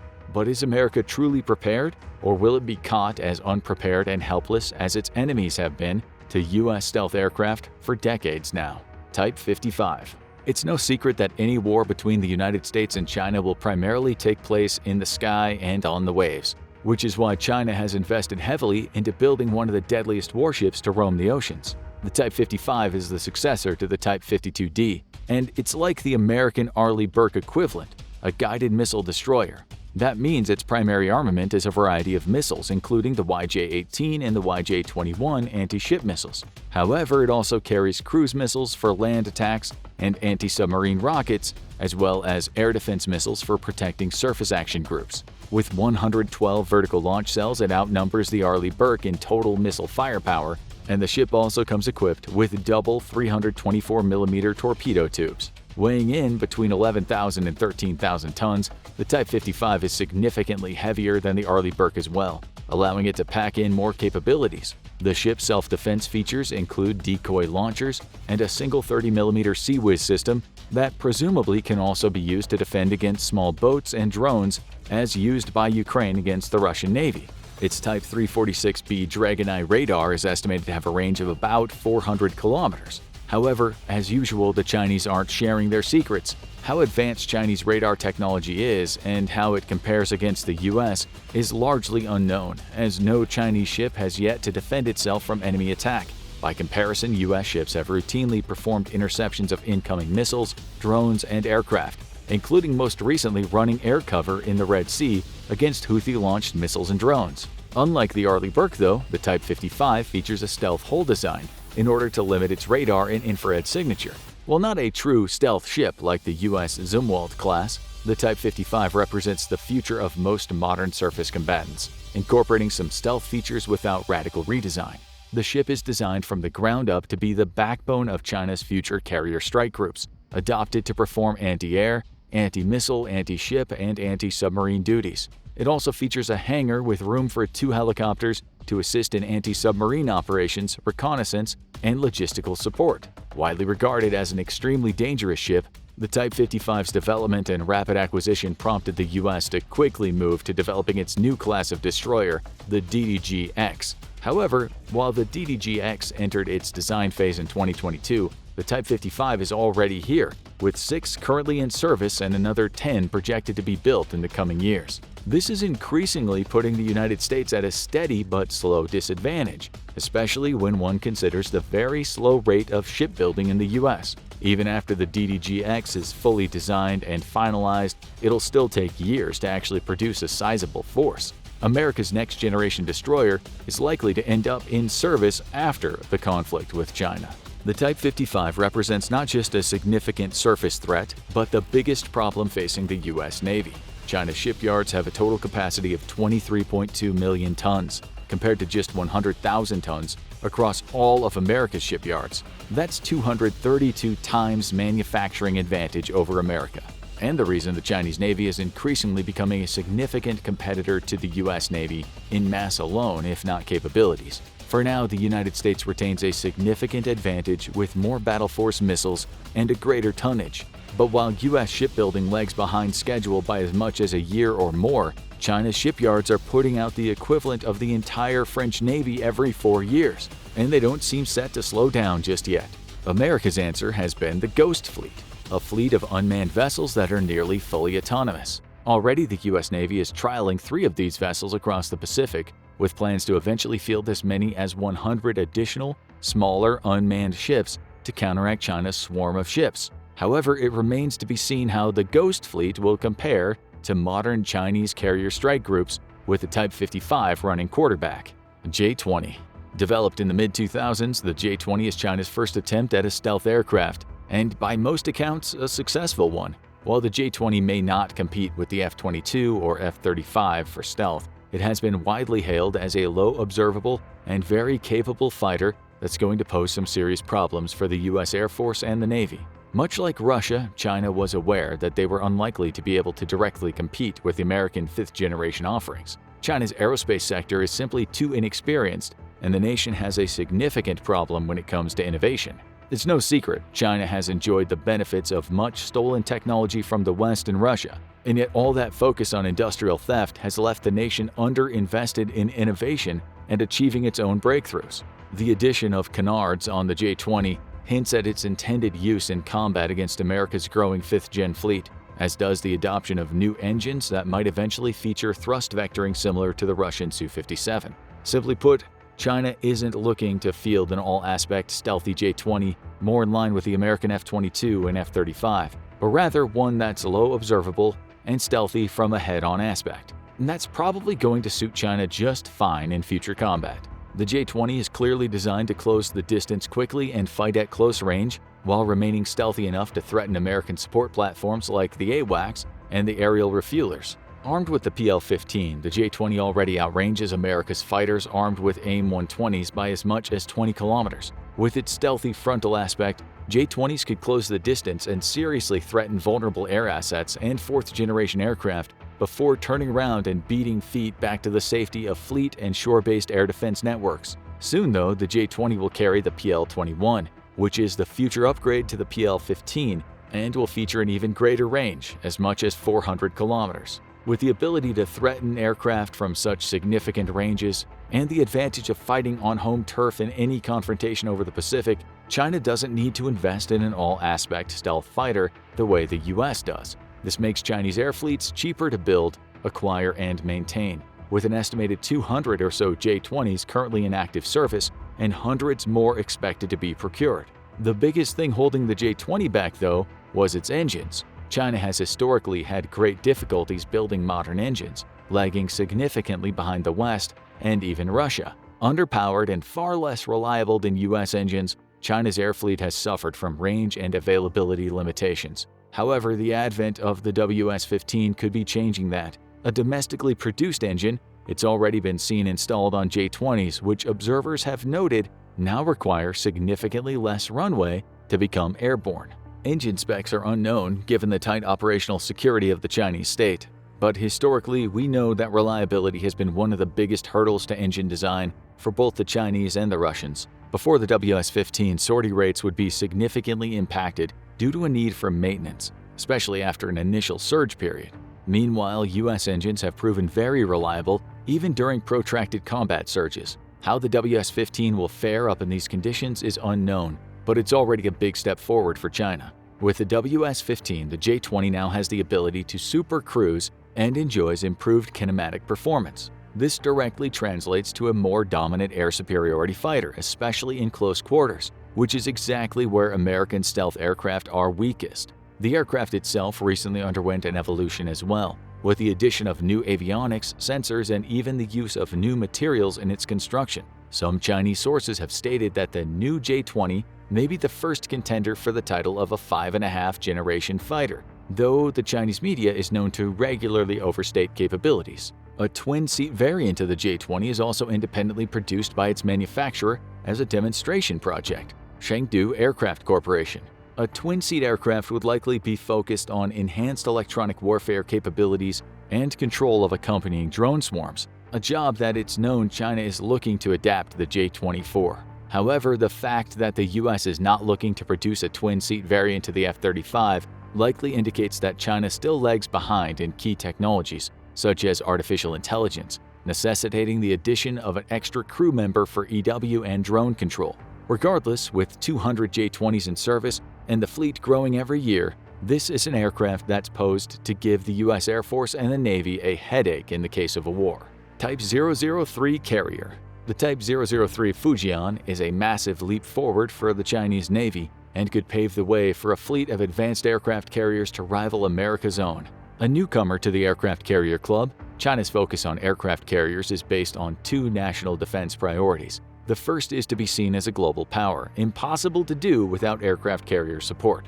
Modern carriers provide the necessary air wing for fleet defense and offense, without which a surface action group is very vulnerable to enemy air attack or limited in how it can project power inland. Aircraft carriers are such powerful tools of both war and diplomacy that whenever a global crisis happens, the very first question the US president asks is, "Where are the carriers?" Aircraft carriers lend legitimacy in a way that no other warship can do.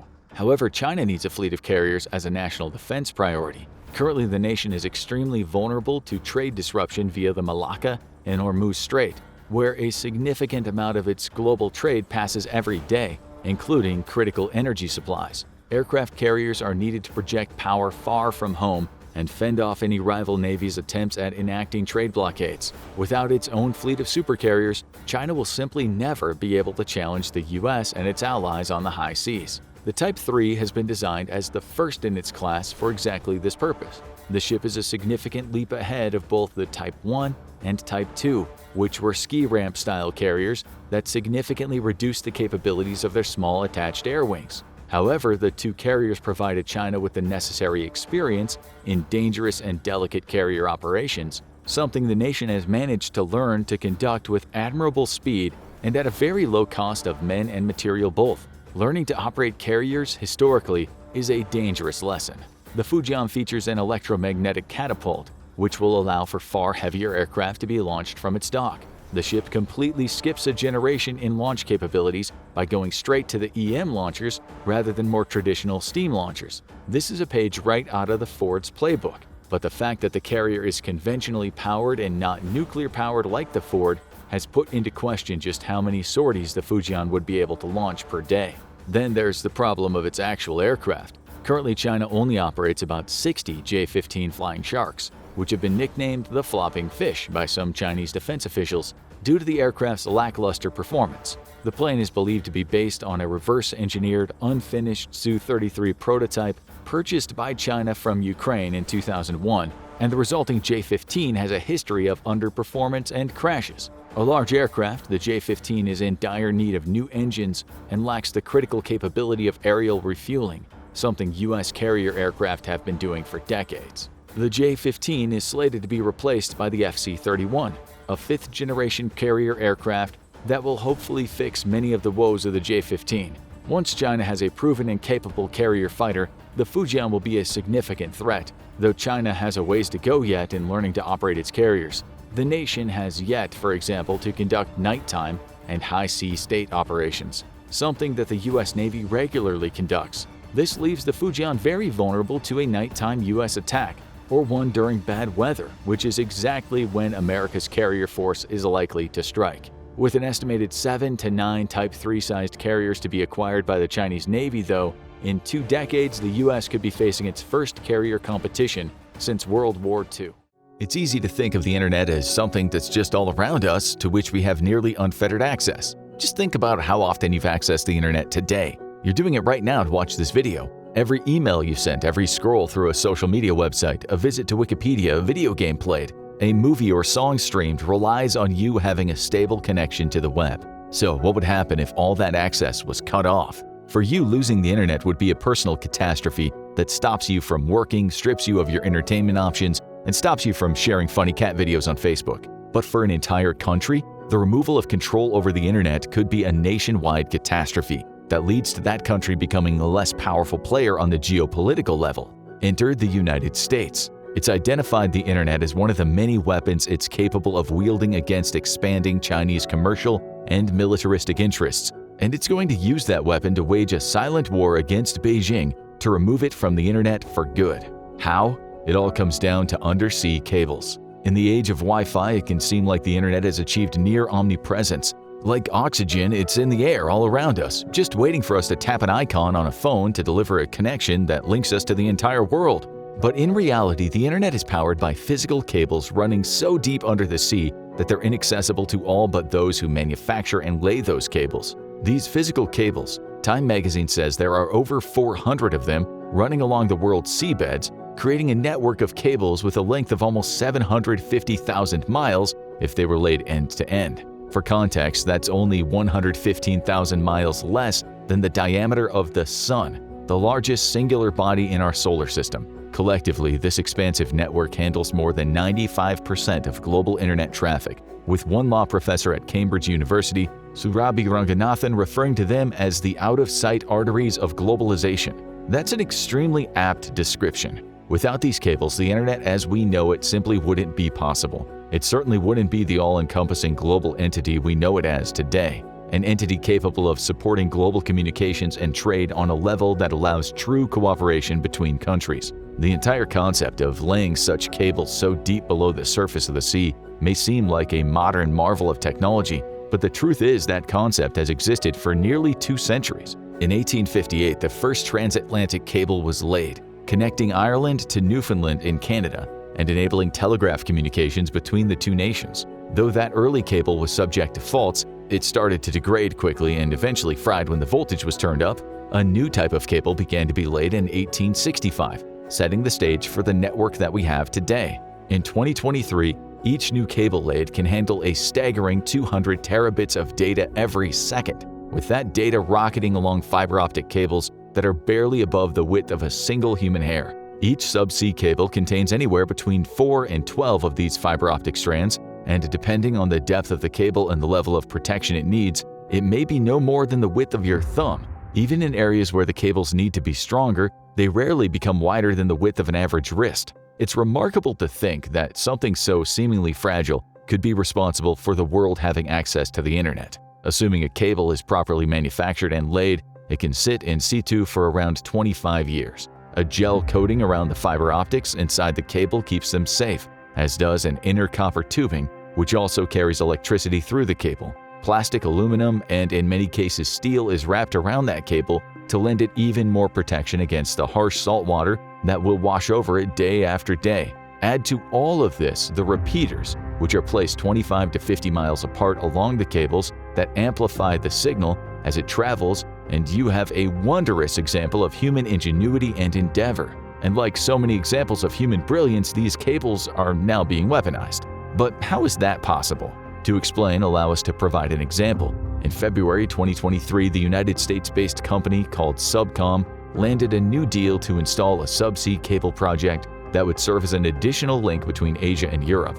Running from Singapore to France, the project will cost $600 million to deliver, with the deal on the surface seeming to be a completely innocent example of a talented team of installers winning a major contract. Scratch below the surface and you start to see how America is using deals like these to wage a silent war against China. 3 years before Subcom won the contract to lay this cable, with its $600 million bid, HMN Technologies Company, or HMN Tech, was on the verge of getting it. It even got as far as being selected for the job, with a $500 million bid, about a third less than the bid entered by Subcom at the time, and even now $100 million less than the bid with which Subcom eventually won the contract. So why didn't HMN Tech manage to keep the contract it had won? In short, because it's a Chinese company. According to Reuters, HMN Tech was able to table such a low bid because it was being subsidized by Beijing. If it had won, the project would not only have been HMN Tech's largest to date, but it would have cemented the company as one of the world's fastest-growing subsea cable layers. In addition to its own growth, securing that project would have also led to great things for several Chinese telecom firms, all of which had an interest in investing in HMN Tech so they could use the new cable to expand their reach. The client for that cable was a consortium of global firms, each with an interest in getting the cable installed. China Telecom, China United Network Communications Group, and China Mobile Limited were all part of that consortium. But so too were Microsoft and Orange, a French telecom firm, along with several other smaller organizations. It seemed that the deal was done and that HMN Tech would be the one to focus on getting the cable laid in 2020 and beyond. But the deal never went through. Concerned about the possibility of China using the new cable to spy on the data transmitted through it, the US government started a campaign to have that contract flipped over to Subcom.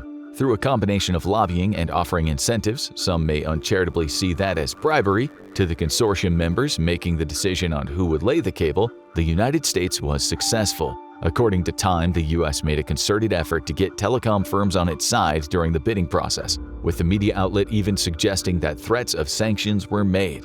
Reuters digs deeper. It reports that the US Trade and Development Agency, or USTDA, offered what it calls training grants to 5 of the telecom companies involved in the consortium. Those grants totaled $3.8 million and came with strings attached. You get the money if you choose Subcom for the cable contract. All 5 of the companies, Bharati Airtel, Telecom Egypt, Djibouti Telecom, Devehi Rajajaj Gulen, and Sri Lanka Telecom, accepted that offer. On the sanctions side of things, Washington also warned several members of the consortium of its intent to impose devastating sanctions on HMNTech. And wouldn't you know it, those sanctions would be so severe that they would place each consortium member's investments into the project at risk. Much better to go with Subcom to make sure all those millions of dollars don't go to waste. This wasn't an empty threat either. In 2021, Reuters reported that Washington had added HMNTech to a list of companies on which it would impose sanctions, arguing the Chinese firm operated with the intention of acquiring American technology to help them with modernization efforts of China's army. Combined, these sweeteners and sanctions were a fairly brazen plot by the US, but it's a plot that worked, and Subcom won the contract. HMNTech was left out to dry, and the United States had won yet another victory in the undersea cable race. We say yet another because this is far from the first time the US has used its political powers to guarantee that a Chinese-owned company fails to win a contract for the installation of one of these cables. The Department of Justice even has a dedicated team, the Committee for the Assessment of Foreign Participation in the United States Telecommunication Services sector, to handle the job. Colloquially known as Team Telecom, this group seems to exist for the sole purpose of interfering with Chinese companies to prevent them from winning bids to lay the arteries through which the blood of the internet flows. The results of the team's work? Well, according to Reuters, America has managed to disrupt at least 6 cable deals, all involving HMNTech, to prevent the Chinese company from winning the deals. That disruption has tended to focus on cables that would have connected the United States to Chinese-owned territories, with all leading to either rerouting or abandonment of the projects. The question now is simple: why? The United States clearly stands to gain from its silent war on China's ability to lay undersea internet cables. But why is it going so far as to openly threaten sanctions on the Chinese companies that could build those cables? There are several reasons. The first is espionage. The United States has good reason to suspect China of wanting to tap into the data being transmitted by these massive cables, because it has a history of doing the exact same thing itself. In the 1970s, the United States launched Operation Ivy Bells, sending the USS Halibut submarine deep into the Sea of Okhotsk, which lay in Soviet territory. The operation involved sending a small team of divers 400 feet down to the ocean floor. Each diver had a simple mission: find a cable measuring just 5 inches in diameter that was being used to transmit messages between Soviet military bases. The mission wasn't that complex. The USS Halibut was actually on the search for signs warning Soviet boats not to lay anchor for the risk of damaging the cables, which gave its crew an approximate location. From there, they dived. Eventually, the team found the cable and installed a listening device, measuring 20 feet in length, along that cable without piercing its casing. From then on, the US sent Navy divers to the device to retrieve its recordings and fit new tapes, with each recording containing valuable intelligence for use in the Cold War. Today, it takes a little more than that to tap an undersea internet cable. Many of these cables are now installed alongside underwater sensors, which can detect if a submarine or a diver happens to draw near. But that doesn't prevent countries from trying. In 2015, the United States claimed that its sensors had detected several Russian submarines traveling a little too close for comfort to some of its communications cables, with those same sensors also detecting spy ships that may have contained special underwater vehicles designed to damage cables. There are also reports, though not confirmed by the United States military, that the USS Jimmy Carter sub has some sort of advanced cable tapping technology. And of course, it hasn't escaped America's notice that China has spent several years developing a stronger fleet of submarines, possibly with the intention of sabotaging or tapping its undersea cables. In truth, tapping or damaging an undersea cable is a difficult, though not impossible endeavor today, thanks to a combination of underwater sensors and encryption technology. But neither would be a concern for China if it happened to own the cable or could influence the company behind the cable to the point where it could receive sensitive data from it. That's what the United States worries about. By allowing HMNTech to install cables to lead to either it or the countries that it calls allies, the US could expose its secrets through those Chinese-installed cables. Hence, there are concerted campaigns and sanctions against HMNTech. However, the possibility of spying or even sabotage isn't the only reason why the US is so keen to keep control of the cables. America attempting to control cable installation isn't just a defensive move against Chinese spying, it's an offensive one that delivers the ability to track Chinese communications. Think about the project that Subcom won from HMN Tech as an example. That line is now being built by an American-owned company, and it connects Singapore to one of America's major allies. It's not outside of the realm of possibility that the US would track the data being sent via that cable, making it practically useless to the Chinese military. Expand this approach globally, and you get a network of American-made cables, all of which could conceivably be used to check in on what China is doing at any moment. That may seem inconceivable. After all, the United States has laws about this sort of thing. The right to privacy is enshrined in the nation's constitution, so it surely wouldn't go so far as to spy on the data being sent via these massive internet cables. Doing so would mean sifting through the data being transmitted by millions of American citizens too.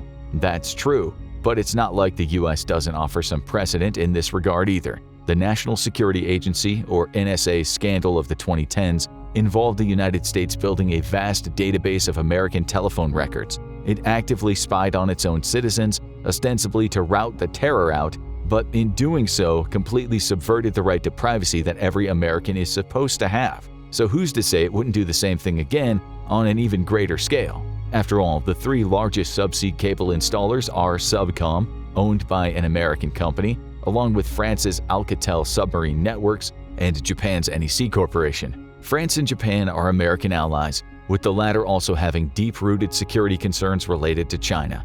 Maybe ensuring that this trio continues to dominate provides the United States with the option of tapping into web communications should it need to in order to thwart Chinese ambitions. This is all speculative, though it is clear America's reasons for keeping China out of the subsea cable game have as much to do with strengthening itself as they do about keeping information out of China's hands. Add to all this the commercial benefits that come with disrupting Chinese companies. We see these benefits come into play with another example of the US getting involved in a project that had links to China, a set of 4 cables intended to link Hong Kong to the United States. Since 2020, the American telecoms team has managed to ensure the cancellation of all 4 of those cable projects, supposedly because linking Hong Kong gives China access to American data. And that's not necessarily wrong. In 2019, Beijing launched a security crackdown on Hong Kong, which is supposed to be a special administrative region that operates under its own rule. That crackdown led to higher levels of surveillance, with Washington naturally starting to worry that this surveillance would extend to the cables that were supposed to link Hong Kong to the US. Devin DeBacker, a senior member of Team Telecom, said as much when he said the cancellation stemmed from the way that China has eroded Hong Kong's autonomy, essentially giving it an all-access path to American data should the project be completed. By canceling the project, Team Telecom left several of its backers, including Meta, Amazon, and Google, furious. Google and Meta even teamed up to argue to the Federal Communications Commission, or the FCC, that the argument that China might intercept data transmitted via the cables was unsupportive and speculative. Their argument did not work.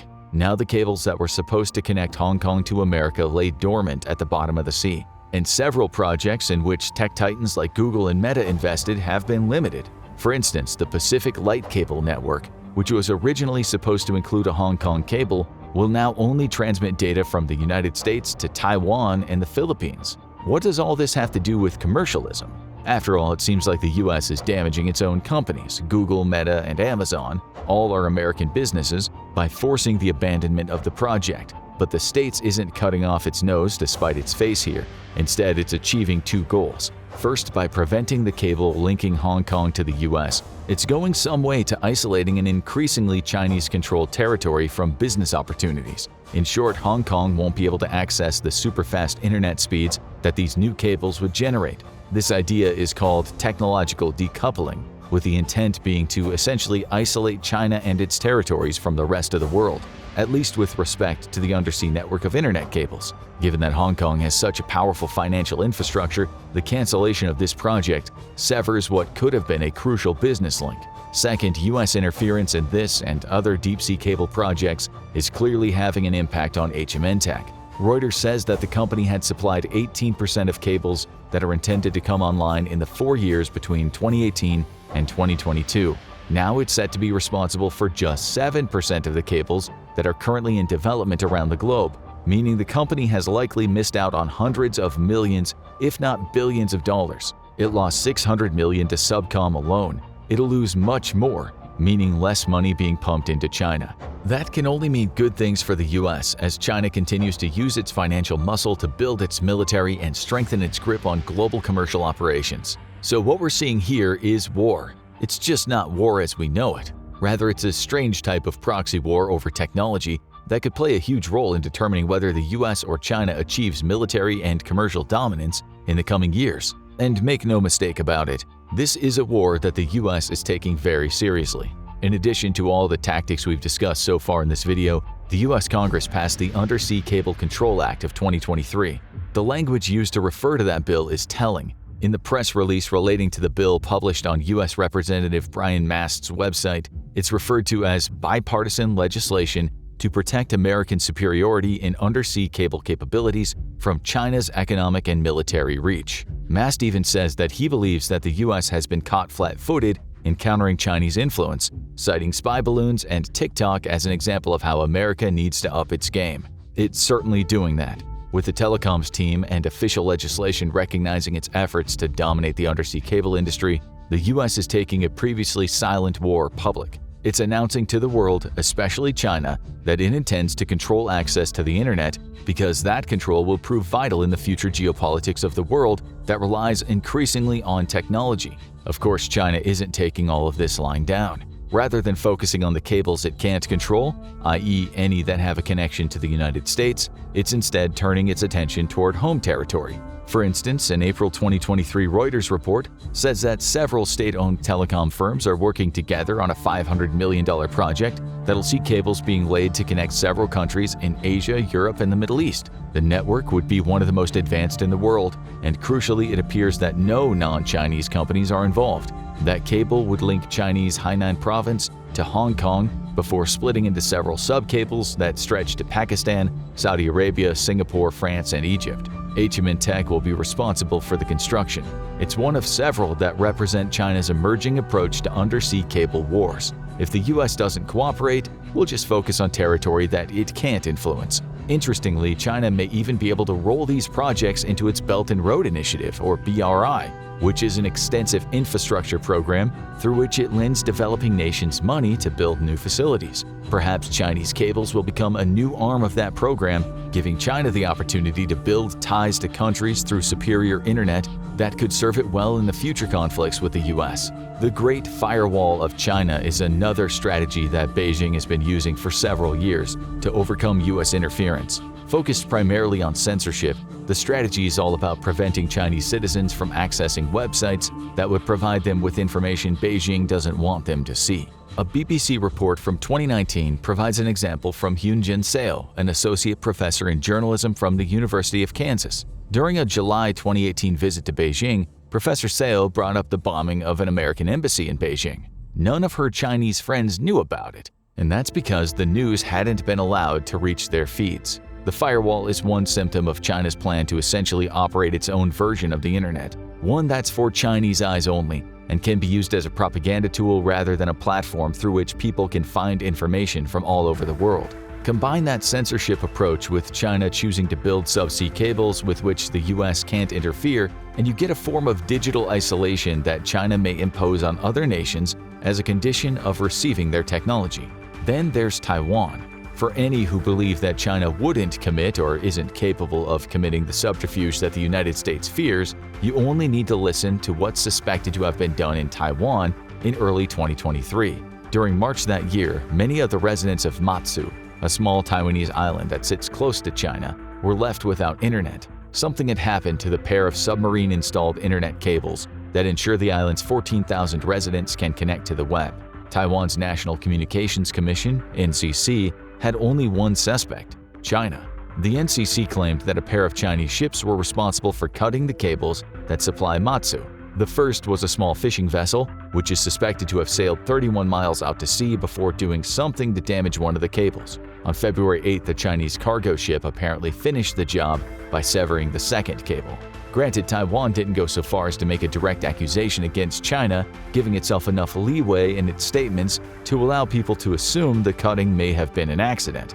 But in reality, Taiwan is preparing for Beijing to cut off access to its internet as one of the opening salvos in an invasion. In today's world, you could easily argue that having access to the internet is as vital as having access to electricity, heating, even clean water. It's for that very reason that any war between the United States and China will be fought as much below the sea as above, with both nations' navies attacking the web's deep-sea circulatory system to gain an edge. The US is preparing for that eventuality by trying to gain as much ownership over these cables as possible. China is fighting back by building its own networks outside America's grasp, while showing that it is capable of waging this secret war. Perhaps the ultimate victor will be the country that shows itself most capable of winning a fight that the vast majority don't even realize is happening. The final question is one that we pose to you. Who do you think will win the secret war that's happening deep under the ocean waves? Let us know your thoughts below. Back in spring of 2023, a treasure trove of secret documents was released by a disgraced former National Guardsman who spilled the tea on many classified documents regarding the Ukraine conflict.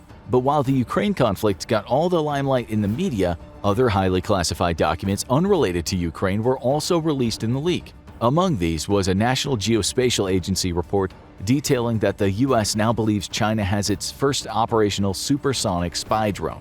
But what exactly is it? And what does its deployment mean for the US military and its allies? The media became fixated on reports that this was some brand new technology that the US knew nothing about.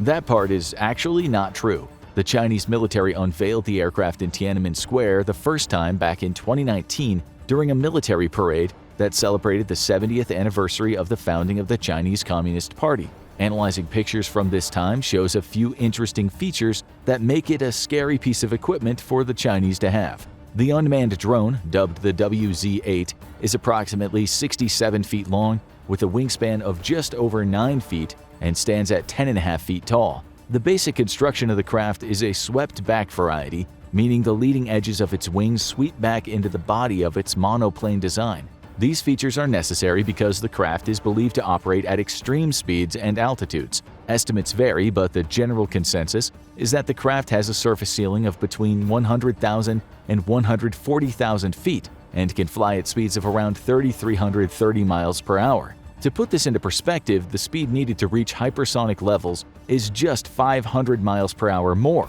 and the operating ceiling this craft can reach is estimated to be higher than that of both the SR-71 Blackbird and the highest manned flight ever recorded. But of course, this comparison should be taken with a grain of salt since they were manned aircraft. Even still, achieving such speeds and altitudes with an unmanned craft is impressive. But how can the Chinese attain such operating parameters? The short answer to this question is its rocket engines. It's an open secret that the Chinese have problems developing jet engines that can perform well at high altitudes and speeds. Rather than working to establish a domestic defense industry that's capable of developing and producing these advanced jet engines, China has been relegated to copying the outdated homework of other major military powers. Most of its domestically produced military aircraft engines are copies of US or Russian models, leading to the People's Liberation Army Air Force lagging behind other air forces in terms of the capabilities of their airframes. As a result, the Chinese opted not to use a jet engine for its high-tech drone. Instead, rockets are used to propel the craft to its claimed speeds of 3,330 miles per hour. Using rockets have a few benefits and drawbacks. The first benefit is that it allows the craft to achieve incredible speeds in a short amount of time. Building a rocket engine is also much more straightforward than a jet engine, placing less stress on China's underdeveloped research sector. But it also comes with a few drawbacks, including the fact that once you start a rocket engine, you can't stop it. That means that once the WZ-8 is launched, a rocket motor will quickly burn out, limiting the craft's flight time. The rocket engines also make it incredibly hard to control. In fact, how the Chinese have engineered the craft to control itself in flight above the heights where standard flight controls become ineffective remains a mystery.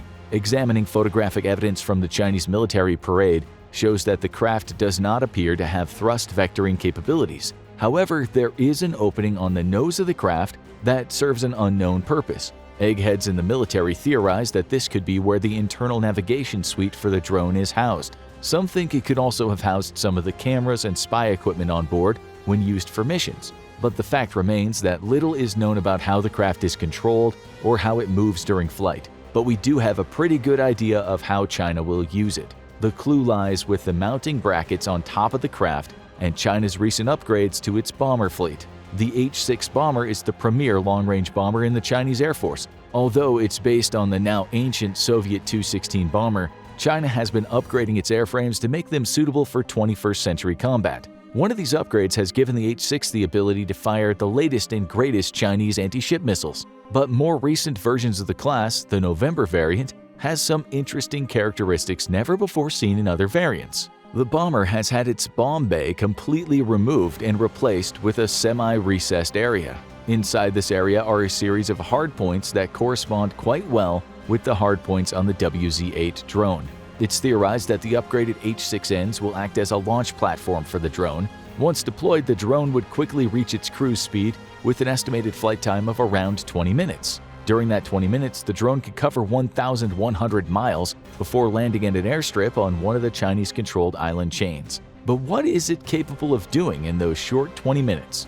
As of the making of this video, US analysts believe that the drone is not equipped with any offensive weaponry. However, China may still try to arm it with missiles in the future. However, given that China's research and development capabilities are criminally underdeveloped, this is unlikely. Though it does not have weapons, the WZ-8 is believed to have a ton of cameras and sensors on board. The drone is also believed to use synthetic aperture cameras to see through thick clouds and raging storms to get accurate data no matter the weather conditions. However, can it pose a threat to US forces? The greatest fear about this drone is that China can use it as a third-party targeting platform for long-range missiles. Third-party targeting is a common modern-day military tactic where a firing unit, such as a plane or a ship, receives radar tracks from another firing unit, meaning a missile can be launched beyond the effective range of the receiver's sensors. However, passing on high-quality information is no easy task. Over the years, China has invested heavily in fixing the first part of this problem by building up a huge ballistic missile inventory. Today, China has the largest and most versatile ballistic missile arsenal in the world. This investment was made with the hope that the People's Liberation Army Rocket Force could use the missile stockpile to keep US ships as far away from the South China Sea as possible. However, because the Chinese Navy is much weaker than the US Navy, and with Chinese planes not guaranteed safety past the first island chain, China must overwhelmingly rely on shore-based radar installations to pass high-quality targeting data to Chinese units. Because of the limitations of shore-based radar, namely range and fidelity over long distances, the Chinese military has been searching for years for a solution to get accurate firing data to its firing units to ensure that it can not only fire a huge blanket of missiles, but they also hit their intended targets. The US intelligence services believes that the purpose of the WZ-8 is to eventually feed enough real-time targeting data to Chinese units that it'll increase the effective range of its missile arsenal. However, China's capacity to do this now and even in the future is limited. The kind of data the drone can collect and how quickly it can transmit it has yet to be revealed publicly. After all, data that is not high enough quality or severely time-delayed is not useful when firing missiles. Given how fast the craft can move and the altitude it reaches, it's more likely that the drone is more of a situation awareness tool than a third-party targeting platform, as much as the Chinese would hope otherwise. Because of the vast expanses of the Pacific, there are numerous ways US ships can move to attack Chinese outposts in the South China Sea. With China's limited ability to project power past the South China Sea, the WZ-8 is probably the Chinese military's best bet as an early warning system of where the US Navy is coming from. Even though the data it provides would not be good enough to guide a missile, it would provide the Chinese situational awareness to at least concentrate their forces and where to expect an attack from without having to worry about securing every naval route into the area. But how could the US Navy defend against the WZ-8? Unlike China, the US has the most capable air defense network in the world. Because the South China Sea is a maritime domain, the primary air defense network in this space would be provided by the US Navy's Aegis missile defense system. Aegis has been the US Navy's primary air defense system for decades, and it has been continually upgraded as emerging threats come around. There are different baselines of Aegis among the cruisers and destroyers equipped with it, broken down into two broad categories depending on whether the ship is ballistic missile defense capable. But broadly speaking, few commentators are worried about the US's ability to track and shoot down this threat because of how powerful the Aegis system is. This is because the US has the SM-3 and SM-6 missiles. The SM-3 missile is specifically designed to attack high-altitude, fast-moving threats. Though intended for ballistic missile interception, this could certainly take out a target like the WZ-8. Additionally, the US could also use the SM-6 missile. Intended for advanced threats or targets of unknown capabilities, these missiles are the only known defense against hypersonic threats targeting the US Navy. With the WZ-8 reaching near hypersonic speeds, this is likely the missile that the US can use to shoot it down. So with all that being said, is the WZ-8 something for the US to worry about? Probably not, and here's why. The domestic Chinese drone industry is the leading exporter of both armed and unarmed combat drones to militaries across the world. But while these drones have proven themselves on the battlefield in places like Iraq and Yemen, they are cheap pieces of equipment for militaries fighting enemies with limited to no anti-air capabilities on a budget. By comparison, the US is the unequivocal leader in both drone and anti-air technology. Because US drones are so much more advanced than Chinese ones, China has been trying hard to close the gap. While the WZ-8 is a step in the right direction for China, it will likely do little to change the overall strategic picture. After all, with a limited flight time, data of unknown but probably dubious quality, and relying on another aircraft to launch it, the WZ-8 certainly has its weaknesses. When coupled with the fact that the US Navy dominates the maritime domain's anti-air space, the WZ-8 in its current state presents few strategic-level problems. However, if China continues to refine the drone to increase its stay time in the air, or new information comes out about the quality of its data, or that it can be utilized as a third-party targeting platform, the US military will need to ensure its forces are more adequately protected from this threat.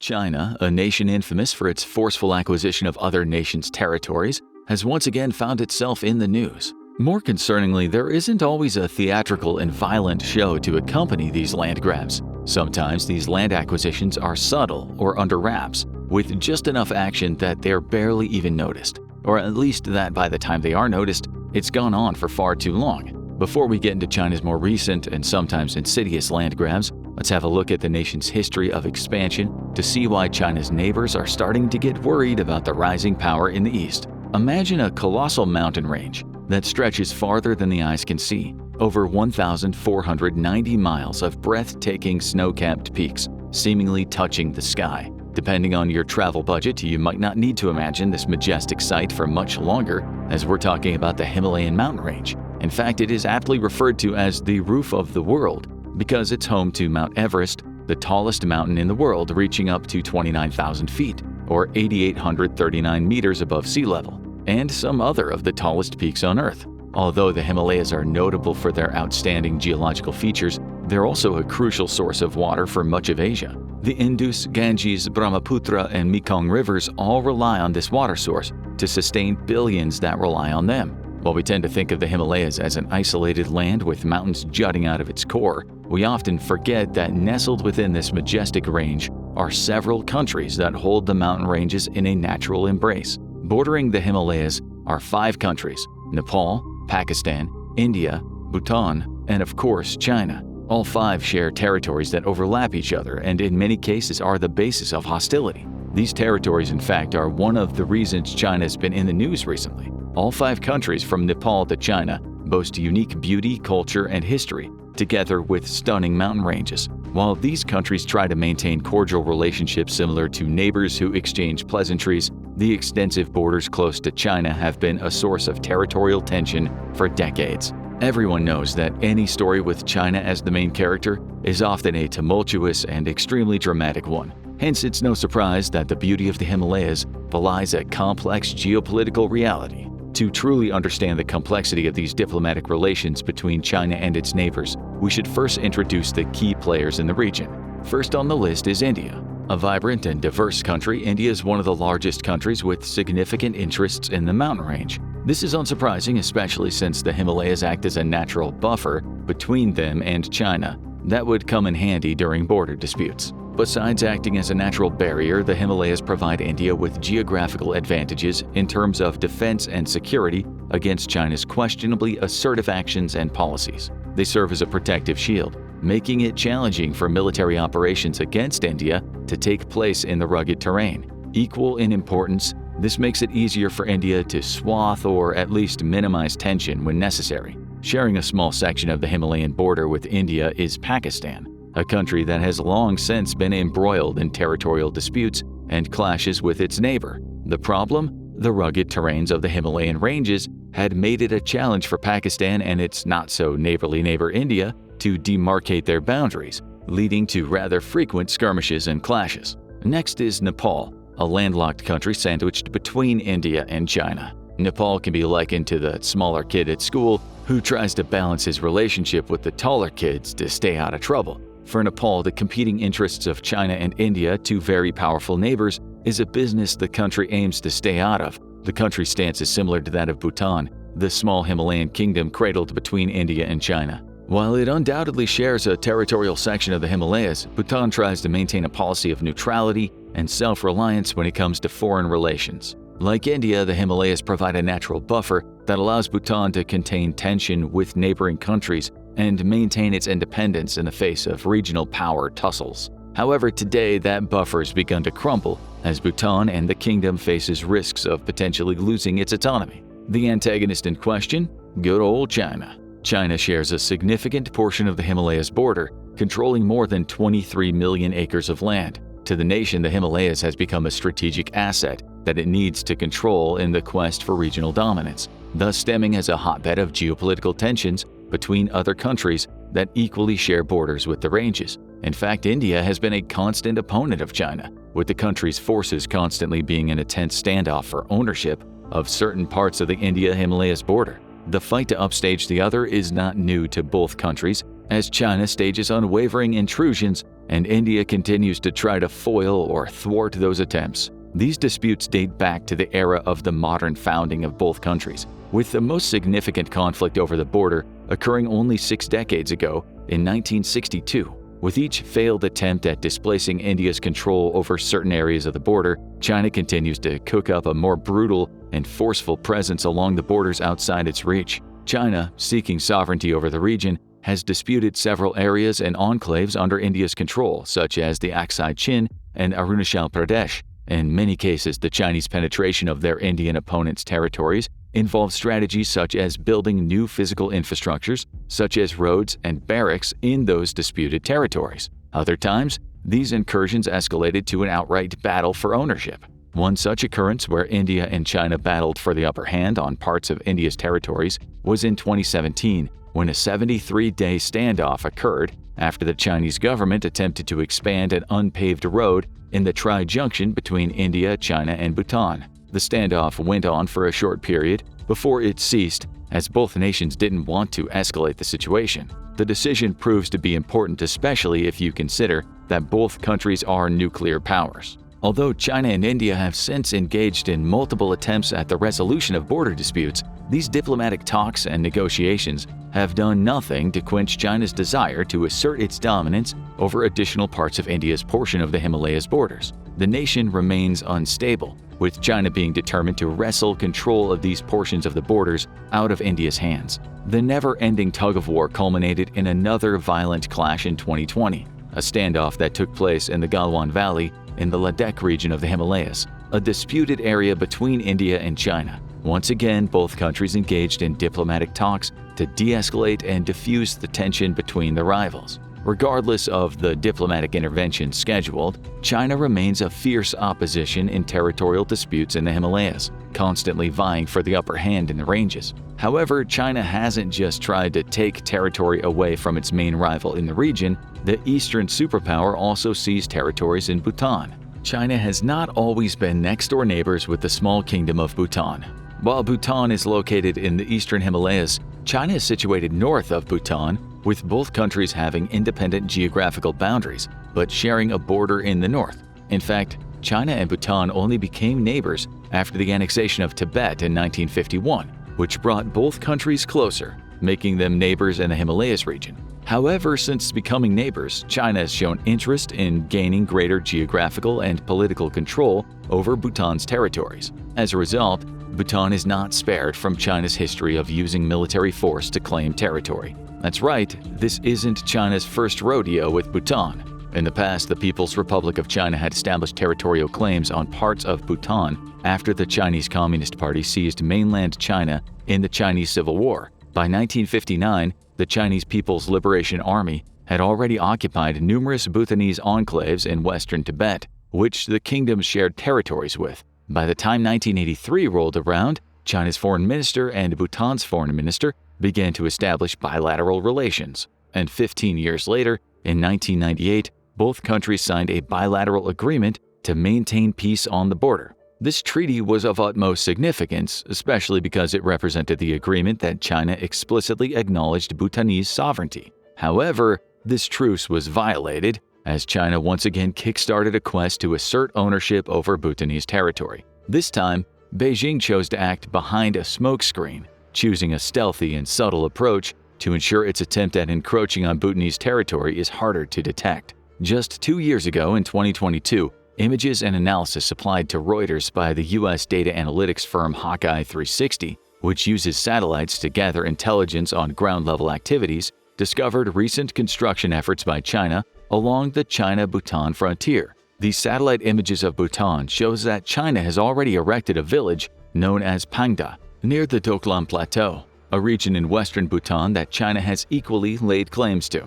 Choosing a surprisingly less violent approach, China's also built infrastructure in the region, including military posts and administrative centers in the sacred Bayul-Khenpayong region of the kingdom, about 12,000 feet in the northern mountains of the Himalayas. China embarked on this strategy of encroachment in Bayul in a bid to coerce Bhutan into surrendering ownership and control of the nearby Doklam Plateau, a strategically important area close to India. The blatant disregard for Bhutan's ownership of territories not only exploits the smaller kingdom, but also challenges India. By encroaching on Bhutan's land, China undermines India's influence in the region and seeks to assert its own dominance. By taking over strategic parts of Bhutan's territory, China could gain the upper hand on India, giving it leverage for further expansion or worse. Additionally, controlling these areas in Bhutan, especially the Doklam area, will give China control of the Siliguri Corridor, also known as the Chicken's Neck, a stretch of land around the city of Siliguri in West Bengal, India. The Siliguri Corridor is a vital part of India due to its strategic importance, connecting the 8 states of northeast India to the remainder of the Indian Republic. Gaining advantage of the Siliguri Corridor would cut India's northeastern states from the rest of the country in the event of a war happening between China and India. It's exactly for this reason that China is encroaching into the Jamperi Ridge adjacent to Doklam. Given the rural nature of the borderlands between Bhutan and Tibet, it's not surprising that years of building operations could go unnoticed. Another characteristic that helped to keep the operations concealed is China's well-publicized practice of building up villages in rural Tibet. China's attempt at expanding its territory into Bayul was first brought to public attention when it was reported in Foreign Policy magazine in 2021 by an expert on Tibet and China-Bhutan border affairs named Robert Barnett. In this expose, Barnett highlighted that this encroachment might in fact date as far back to 2015 when China first announced the establishment of a village called Gailafug in Bayul, while incorrectly representing the village location to be in rural Tibet. However, the nation had conveniently forgotten to mention that they had also taken the liberty to stealthily set up several military buildings in Bhutan that wouldn't be noticed until 2021. But what malicious and covert operations were going on in the sacred valley of Bayul? The article by Robert Barnett in 2021 revealed that China had undergone operations to erect structures such as 66 miles of complex networks of roads and a small hydropower plant. Military and police outposts are scattered around the terrain of the region, along with several communication bases and even signal towers, all on land that they do not lay claim to.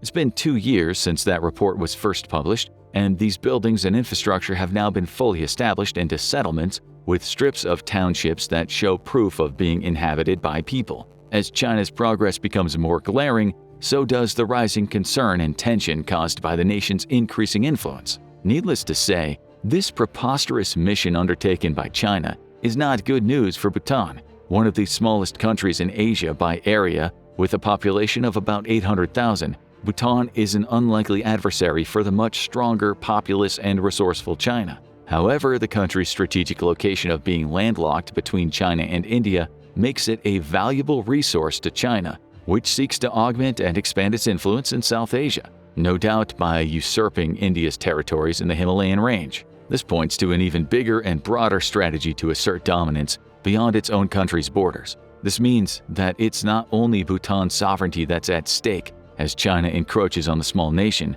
but Bhutan's economy and security will also ultimately suffer. Think of it as a game of dominoes, with each fall triggering an even more colossal problem. Of course, the only sane response to China's blatant trespassing would be for Bhutan to defend its territories from further encroachment and possibly beat the Chinese forces back, reclaiming its own land from the aggressor. However, happy endings like this are often a thing of fiction, especially for Bhutan, who neither has the economic capabilities nor military resources to stage an uprising against China's superior forces. After all, what can a small kingdom with about 800,000 inhabitants do against a mammoth country with more than 1.5 billion people living within its territories? Powerless and with no effective means to beat back the opposition, Bhutan is left with no option but to surrender and accept defeat to avoid a full-blown battle with the obviously much stronger China. This means several of the structures that China has sneakily erected in the Beiyul area will become permanent Chinese property and, of course, territory. Anyone would expect other countries to interfere in this show of pure harassment. After all, big guns like India, who had successfully warded off encroachment attempts by China within its own borders, could easily bolster Bhutan's security, giving the small kingdom a fighting chance. The truth, however, is that it's never that simple. While India has ties with Bhutan stemming from being long-standing allies and a special treaty relationship that says India may choose to provide diplomatic support or military intervention to Bhutan, direct intervention by India would be regarded as a departure from its non-alliance stance and the non-alliance policies it upholds. After all, how is India supposed to maintain neutrality and avoid entanglement and conflicts between other nations, specifically China, if it pokes its nose in someone else's fight?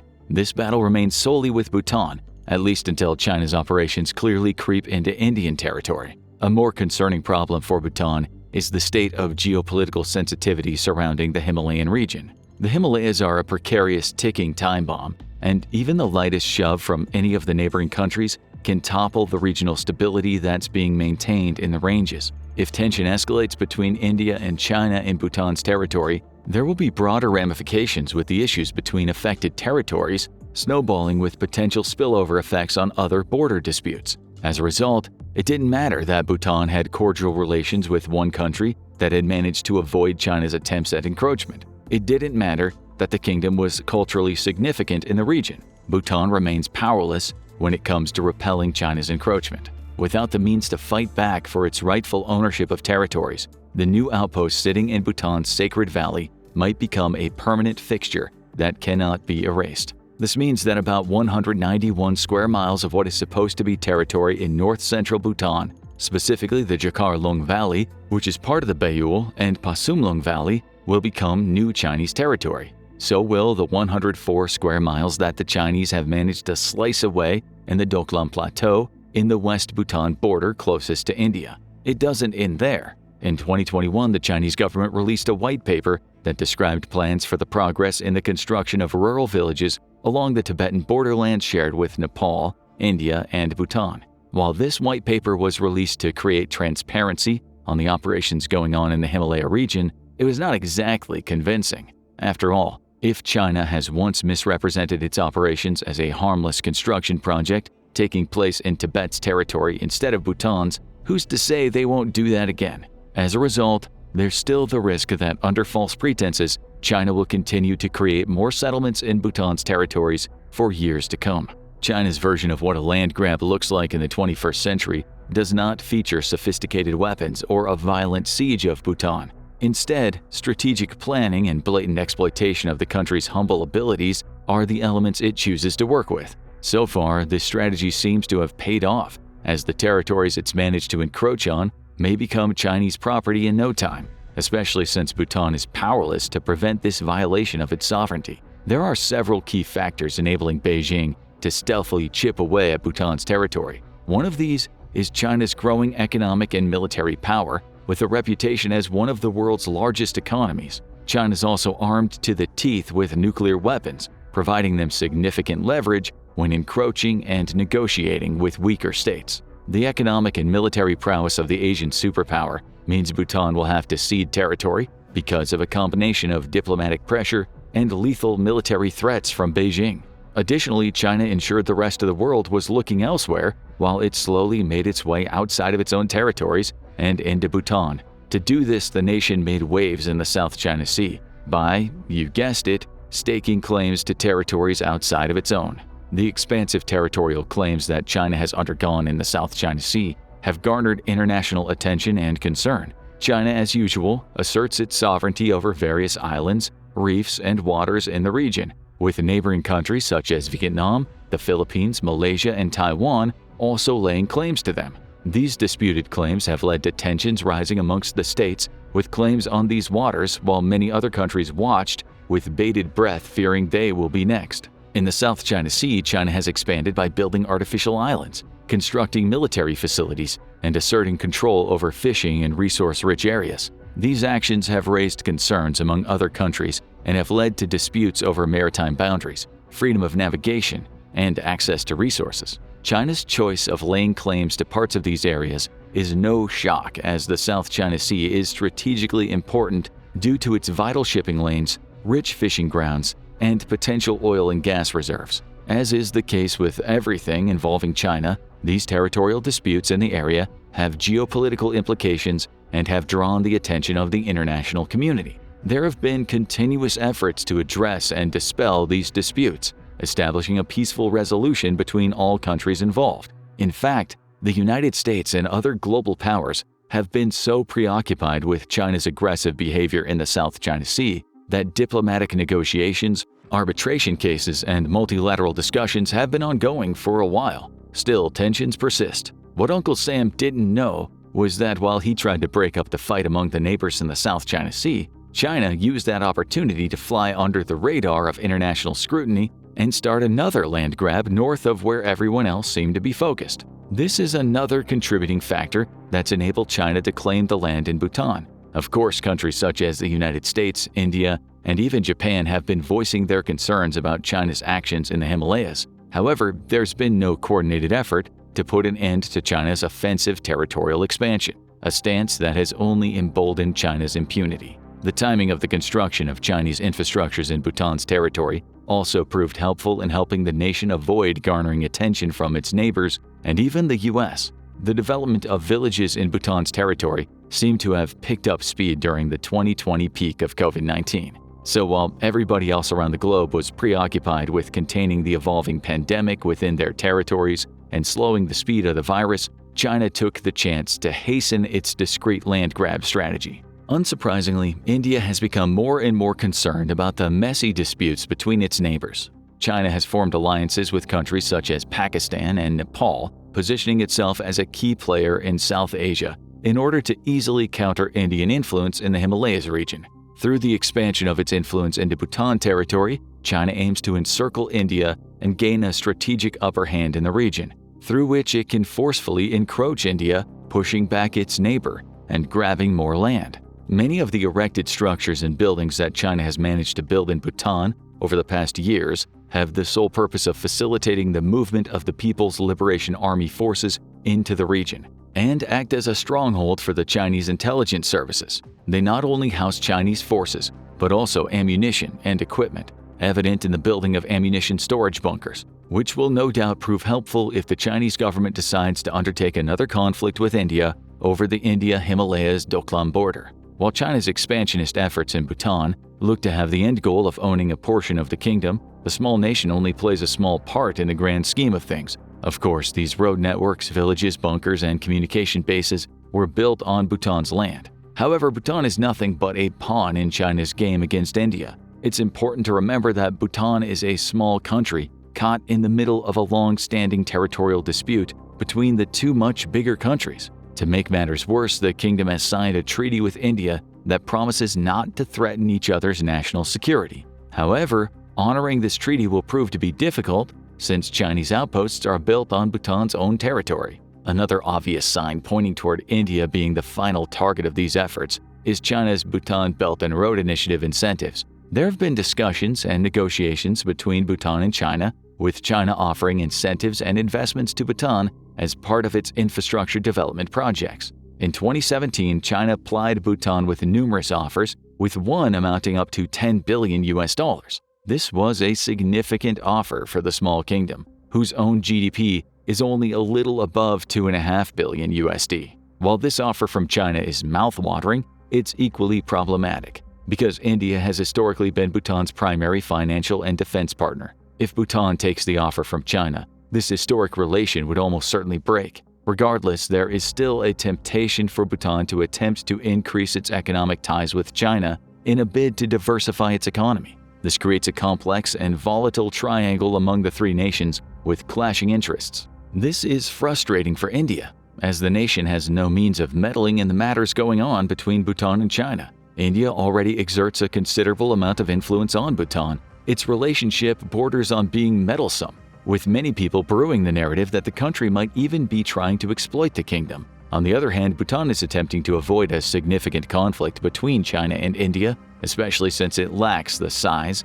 military capacity, and economy necessary to protect itself in the event of a clash. Instead, Bhutan chooses to stay neutral, ensuring these disputes do not bubble out of control. Still, if China begins to wield military dominance over Bhutan by strategically encroaching on its land, a war might ensue between China and India, putting everyone at risk. So, what is India doing to counter this threat? The Indian government stated that they're keeping a constant watch on the actions going on in their backyard and installing necessary measures to keep it controlled. Needless to say, the constant watch has done nothing to scare China out of its land grab attempts. Not only is China continuing the development of infrastructures and laying claims to areas in Bhutan, but now fraternizing with Bhutan in hopes of speeding up talks on resolving their Sino-Bhutanese border dispute. If Bhutan accepts China's package proposal and hands over Doklam to China in exchange for recognizing Bhutan's control over disputed territory in north-central Bhutan, India's eastern flank will be left unprotected from Chinese forces.